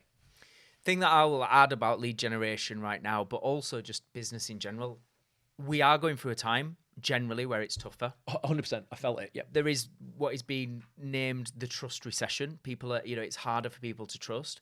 And what that's meaning is we have to, and it's all to your points that you've already made, but just to kind of highlight it, we have to be better. We have to care more. We have to do more. We also have to have a multi-layered approach. So yes, run your ads, but then like to your point, also follow up with a message, also be on podcasts, also like the more that you can be seen in different places, so that people are getting those extra touch points, and it's showing you are the real deal because you're showing up everywhere. I think that's more important than it's ever been. And what I've said to like the clients I'm working with at the moment is I love this because number one, it's going to force you to have to be better, more resourceful, think outside the box, be more creative, innovative. Like it's going to force you to level up. But number two, though, people who just want the easy ride, the charlatans, the people who are just in for a quick buck, they're gonna fall. They're out. Love it. They're gone. Yeah. So this is like for anybody building an online business right now, know that this is a hard season. But this is where you cut your teeth. This is where you build resilience. This is where you get resourceful. This is where you grow and become brilliant at what you do. And as you've said, all the competition are going to fold like cheap chairs. Yeah, I love that phrase. And they're going to be gone. And but why I really love it is the industry is going to up level. Yeah. The overall standard of the industry is going to be better because those who stick will have earned their place to still be here because they'll have had to have got better. And those who were playing at it will be gone. Yeah, it is hard. Last year was the hardest year in business I've had since 22-ish. So 22, 23 was great. 24 wasn't fantastic. 25 was bad. It was definitely like a down year. Just because I think the economy got smashed. Won't get political. I just won't get political. Don't think the current government has helped a lot of people have more money in their pocket. But I've seen way more optimism in the air at the start of 2026. So I feel there's a lot of opportunity out there. But you're right, a lot of people who just won't put the work in. It comes down to that as well. I've never been afraid of seeing other competitors. People have tried to compete and do similar businesses to me over the last 15 years. Been 15 years. So anyone starting now, they're 15 years behind. But what I have seen is people come and they just cannot hack it. I'll just always outwork you. If you are prepared to put the work in, you'll always be all right. You'll have tough seasons, but like if you are resilient, you have a high pain threshold for doing the work, being single and never getting a girlfriend, having no life, then you will always be all right. Or delegate. Delegate to good people. Bring in some A players. Yeah, exactly. Get some. I've got some good A players, but to take some of the load away. Yeah, definitely. But yeah, don't feel it's not an easy season right now. It really isn't. But it is good. I agree. It will filter out the cheap chairs. It's like anything. The cheap chairs are being filtered out. It's like anything, isn't it? You go through seasons, and it's that whole thing of like things are going to be better because of how tough it is now. Yeah, and it'll force you to innovate. It'll force you to get better. Force you. It is doing, isn't it? Definitely. We are having to really up our game, and we've always everything we've spoke about today, still stands. Which is we've always tried to really over deliver, and we've always really cared. But yeah, right now we're having to. We're having a and good. Tens of thousands of businesses closed last year. Like, if you're still in business now, you're doing great. Like, because so many people are now out of business who were in business this time last year. Yeah, that's huge, isn't it? But it's even like our mastermind. I think we've shocked people. Yeah. Even just things like the venue, the food, all that attention to detail. I mean, it was great. Yeah, I was like, you've spent way too much money on this. But that's what we want people to think. Yeah. Is, wow, I've invested X, but what I got in return from the details of the venue, the experience, the environment, the food, everything. You could have just put us in a Premier Inn and I'd have been happy. You didn't need a 3-course meal and panoramic views. Yeah, of I mean, it's amazing. but no, it's great. And what you'll do there is, I guess, as your first launch of a mastermind, is what I said before in terms of your first launch of a product. The whole goal for me, the first time I take any cohort through something, is to get them the best results possible, even if I make 0. But I just end up going, right, I've just created 30 absolute amazing success stories here, because they're all going to be raving advocates. I can get great testimonials, and then people know I'm legit. Yeah, because that's what we'll get from you when you do the book day. Yeah, you're doing a book day. Yeah, I want to do a book. So yeah, I don't know anything about that world. So yeah, when we look at publishing a book, that's great. 2 more L's. You choose. Well, I am doing. Because there's one I want to leave us on. Okay. Now, with the way it's naturally gone, I hadn't planned that. Just going to check Hinge while you do that. Nothing. Oh, no, Ross. We've only got a few minutes left. Anyone, did I? All right, so the 6th one, number 6 is probably going to be a bit of a quicker one. Number 6 was London, and I put that in because you said, don't forget London. Yes. Do you want to tell us why? Well, it was mostly about, obviously we needed to talk about you speaking on stage at Experts Empires, but I did kind of bring it in earlier when we were talking about laughter and touched upon that, but I feel like we need to go deeper on that, because that was genuinely a big deal. For you to get on that stage and for you to be a speaker delivering a talk on, funnily enough, launches, courses and memberships. Was it on launches? Yeah. Membership, recurring revenue in particular. Yeah. By the way, I haven't told you yet, we might be doing an even bigger one soon. Oh. Potentially. Eek! What I would say about London is 2 things. The power of community. Yes. So we had 11 people with us at our stand. And one of the key things, like a lot of people that came up to me was like, Matt, great talk, whatever. And they went, and can I just say what an incredible group of people you've got? Like their energy, their passion, they're so down to earth, they're so thoughtful, like they say such lovely things about you. So many people just really wanted to go out their way to say, what a cool group of people. And they are predominantly just people that are the people who've been in our membership for years, right? So that, firstly, is to say such a heartfelt thank you to everybody that were with us, because that was such a perfect display of what we stand for. Absolutely. And what Success School is all about. And the second piece, which is linked to that, is if you're going to go and speak at these events, take the opportunity and run with it. And we, by far, I think we had the biggest stand. We had Matt bought the cartoon version of me there. We had 11 people with us. I think most people had a couple of people on their stands. Like, it wasn't just my talk that we put everything into, and we did as well. Absolutely. To your point about every little word, we really obsessed about making it the best 30-minute talk I could.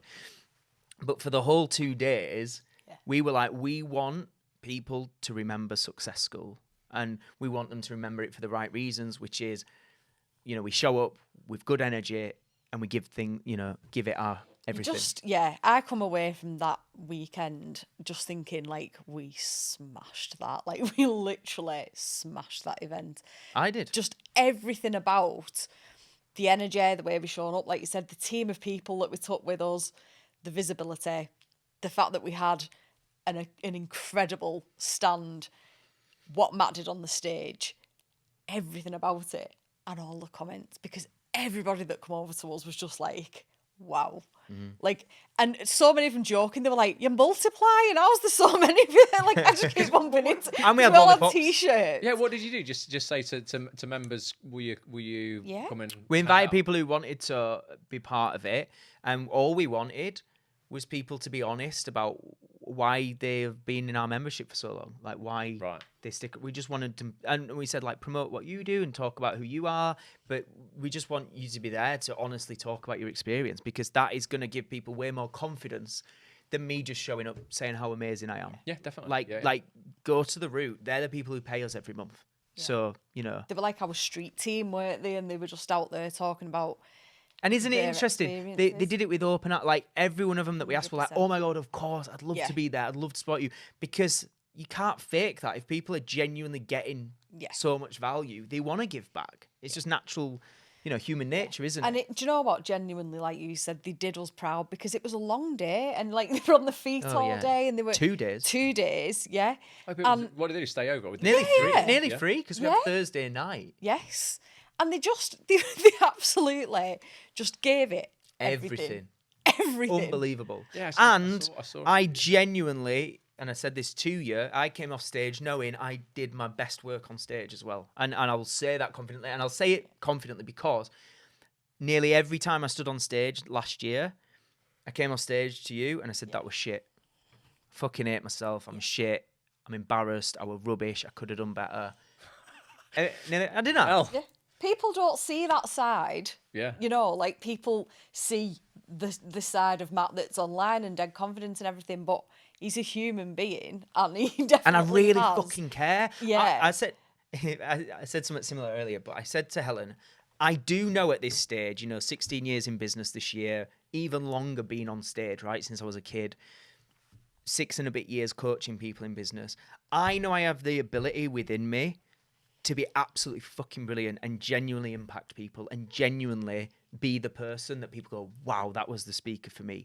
I know I have that in me, but I felt like I've got 2 buttons. Like, one is press that and be amazing, or one is fall short and be a bit shit. And I was like, I just want, because there's no certainty. Before you do it, you don't know what's going to happen. When you're live, you might get a bit nervous, you might panic, you might stumble over your words, and then you become conscious.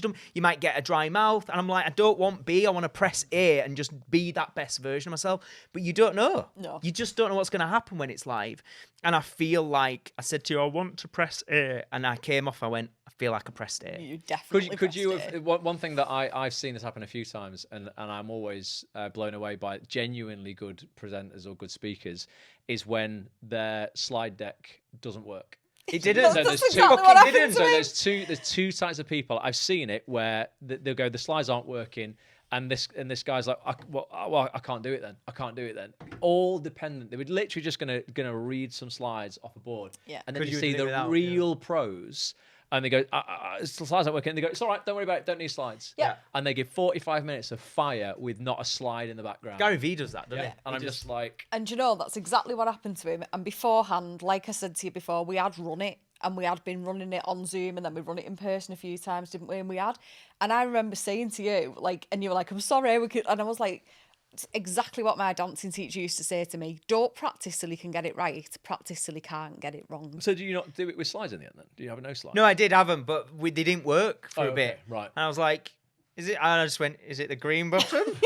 It Is it the red button? Entertaining the way you The white handled button? it. I went, do we need batteries? And I just like had fun with it, and then it just started working randomly. Oh, okay. It was absolutely brilliant because it was your personality completely. When it wouldn't work, you just went into exactly Matt. Idiot bit. And it was hilarious. It was brilliant. But I came off and I said that's the most calm I've felt on a stage, and I feel really good about it. So overall, and again, to the point of I want to press A and just be dead good.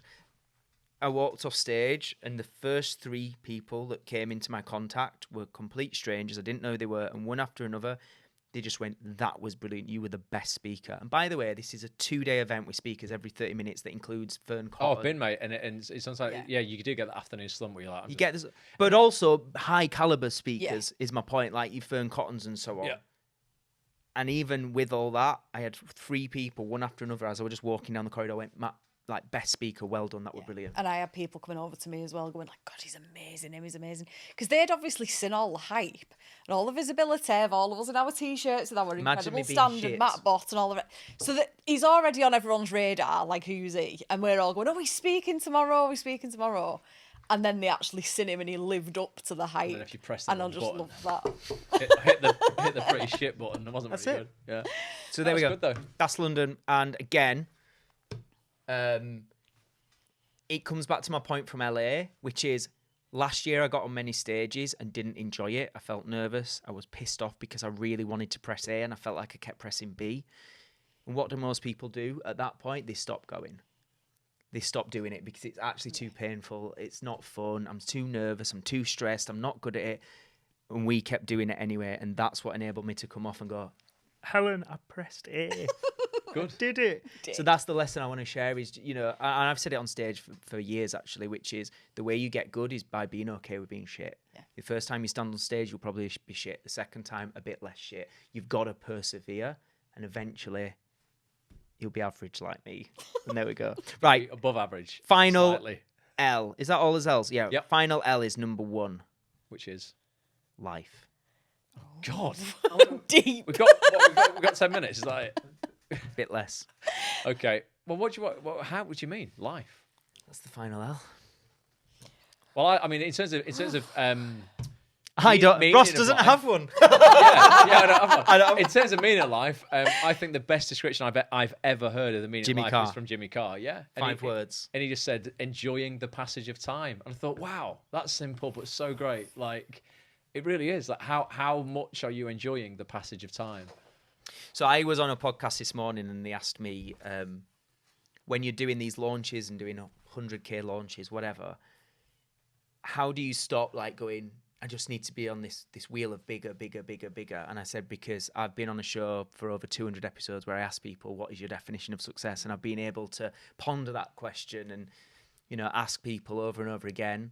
And for me, it comes back to 2 words, and I've said this for years now, it's fulfillment and peace. Fulfillment is about doing things that are meaningful, that are not always necessarily just fun. They might be hard sometimes, but you still feel a sense of this is worth it, so I'll keep going. And peace, for me, is as somebody growing up, you know, 8 years old, super ambitious, wanting to make it as an actor, constantly getting rejected and auditioning and go, you know, that thing of comparing yourself. It's about internally going, shut out the external. I actually am happy with me. Like, I actually like myself and I'm happy with me. So my barometer, my metric for success is when I say yes to stuff, is it fulfilling? And does it disturb my internal peace? Does it, you know, make me question myself or whatever? And living by that, suddenly you stop. And I feel more than ever, I'm not saying I'm perfect. I'm still human and I still want to be liked and loved and respected and not have ego. But like more than ever, I don't need to compare myself. I'm doing this and I love doing this. And if my launch does 100k and theirs does 200k, I'm not like, oh, we've got... Like, we will set targets in this business now based on what is meaningful to us at this stage, what is fulfilling, and ultimately, to your point, am I going to enjoy that journey? And if the answer's no, I'm just doing it to keep up with the Joneses, I ain't doing it. So for me, I feel, and the other question they asked is like, if you're on your deathbed, what day would you go back to relive again? And I said, I could think about times with like loved ones that I'd love to speak to one more time, and they're the obvious things. But if I was now looking at what's the best time in my life in the future, to this day, what I would say is I'd come back to right now. Like, It's when you know you're getting it very right. I'd come back to today, because all the lessons, all the heartbreak, all the shit, whatever, has led me to be the most like at peace, clear, congruent version of myself. And I'm like, that's what we all want in it. We want to just be happy in our own skin and just enjoy what we do with our life. And I genuinely am. Sometimes I get a bit tired. Sometimes I'm not perfect. But like overall, and she was like, and she like meant it, not in a taking the piss way. She was like, you've actually cracked it, haven't you? And I said, I know tough times are ahead because I'm human and life happens and there's shit round the corner, but yeah. And I'm not a millionaire and I've not done millions and I'm not married and I've not got kids. But for my journey and for where I'm on, I couldn't be much happier with the person that I am today. And that's because my metric for success is, am I doing things every day that is congruent to who I am, aka brings me inner peace? I'm not out of alignment. And is it fulfilling? That's my lesson on life. That's life lessons. What's your life lesson, H? Follow that, motherfucker. I mean, do you know, it's actually something I've been, since Christmas, been really reflecting on. And going deep and really getting in my own head a bit, haven't I? You've been in your head sometimes, I've been in my head a lot lately. And I actually said it to Jenny the other day, that I feel like right now I am at that point where everything's pivoting and I feel like I'm finally coming into my own at 42. And I feel like I'm really behind where I should be, but I think that's normal. You're not. No. There is no behind. No, I think that's normal to feel like that, where I just always have felt like everybody else has had themselves figured out and they know who they are and they know what they want. Honestly, I don't think anyone else. But for me, it only feels like, but obviously the journey I've been on, which we've talked about on this podcast before, the mental health struggles, all the rest of it, having to try and rebuild my life and figure out who I am. But I finally feel like exactly what you've just said, where it's like, if somebody said to you, where would you go back to? I'd go here. Exactly here, because I feel like Smashed it. I didn't know you were going to say that. Did you not? You're fucking killing it. Didn't know you were going to ask We it. just need to sort him out. I know, yeah. I'd love to go back to it just because I'm like, I ain't done yet in terms of like, it wouldn't be like I feel I'm in a really good place in a lot of areas, but I just wouldn't want to die right now. I'm like, oh, come on. There's more to come. I have to conquer this. I know I don't need any more things. I don't need any more stuff. I don't need to buy anything else. No more Pokemon cards. Maybe a few. I knew it. No, I've got a lot. But it comes back to what we were saying on the first podcast. For me, it is what I need to focus on. What we were laughing about before and we jest about all the time. For me, it is a meaningful relationship and just realizing that that's being rich. Yeah. Honest to God, it really is. I feel for myself. I have to I feel nowadays you've got to caveat this because everyone will come back at you and go, no, it's not. No, it's not. Being rich is this. You don't need a relationship. I just feel it's just not about collecting more stuff. It, honestly, for me, is not about bigger launches. It's not about more money. It's about a meaningful impact with another human being. Yeah. Genuinely. And that excites me. So I would come back to now because I'm like, I haven't had that yet. Or I've had it, but I've not kept it. So that for me is, it's got to be a focus of my life, hasn't it? And we'll keep banging on about it. Next podcast time, after podcast, but next time. yeah, genuinely, I love it. I love what you like. Remember last time I said the peace for me comes on those Wednesday mornings where I spend a bit of time with my godson, and like obviously he's growing up now. He's hilarious. But that is sort of like, that is rich. Walking around the park, holding him or pushing him around, seeing him look at all these dogs and like everything through his eyes is for the first time. So it's wonder. everything's magical. Yeah. Like, oh my God, a USB socket. You know, it's wild to like see that wonder in someone's eyes. I'm just ready for that, man. Honest to God. And maybe, you know, it's not what you want to hear on a business podcast. I'm like, I'm not done with business at all. There's so many levels that I want to get to. But I've just realised that honest to God is not about stuff and milestones with money right now. The levels in business is about enjoying the game. And that's the difference now. Ross, Helen, thank you as always. Before we vacate, Ross, one final question. Yep. Have you got a match on Hinge? No, we failed. No, we didn't fail because it's still it's still in the mix. I said by the end. Well, no, I've got loads of matches. I mean, look at these people. What new matches? Well, I mean, no, these are ones that I've not Don't messaged. count. I've not messaged back. But we, Have you got new matches while we were recording? Ross, We right, could- you're going to have to explain this. we could to me. message Olivia, Francesca, Charlie, Sophie, Right, we'll get Amy, to Katie, or get to Antonia. Get to Right, Nando's. why- Shout out to you, ladies. I just haven't messaged you because I've been, you know, don't get I'm it. not sure. Just get to Nando's. Let's go. Bye for now. Useless. Bye. For now. Go on, say it. Bye for now.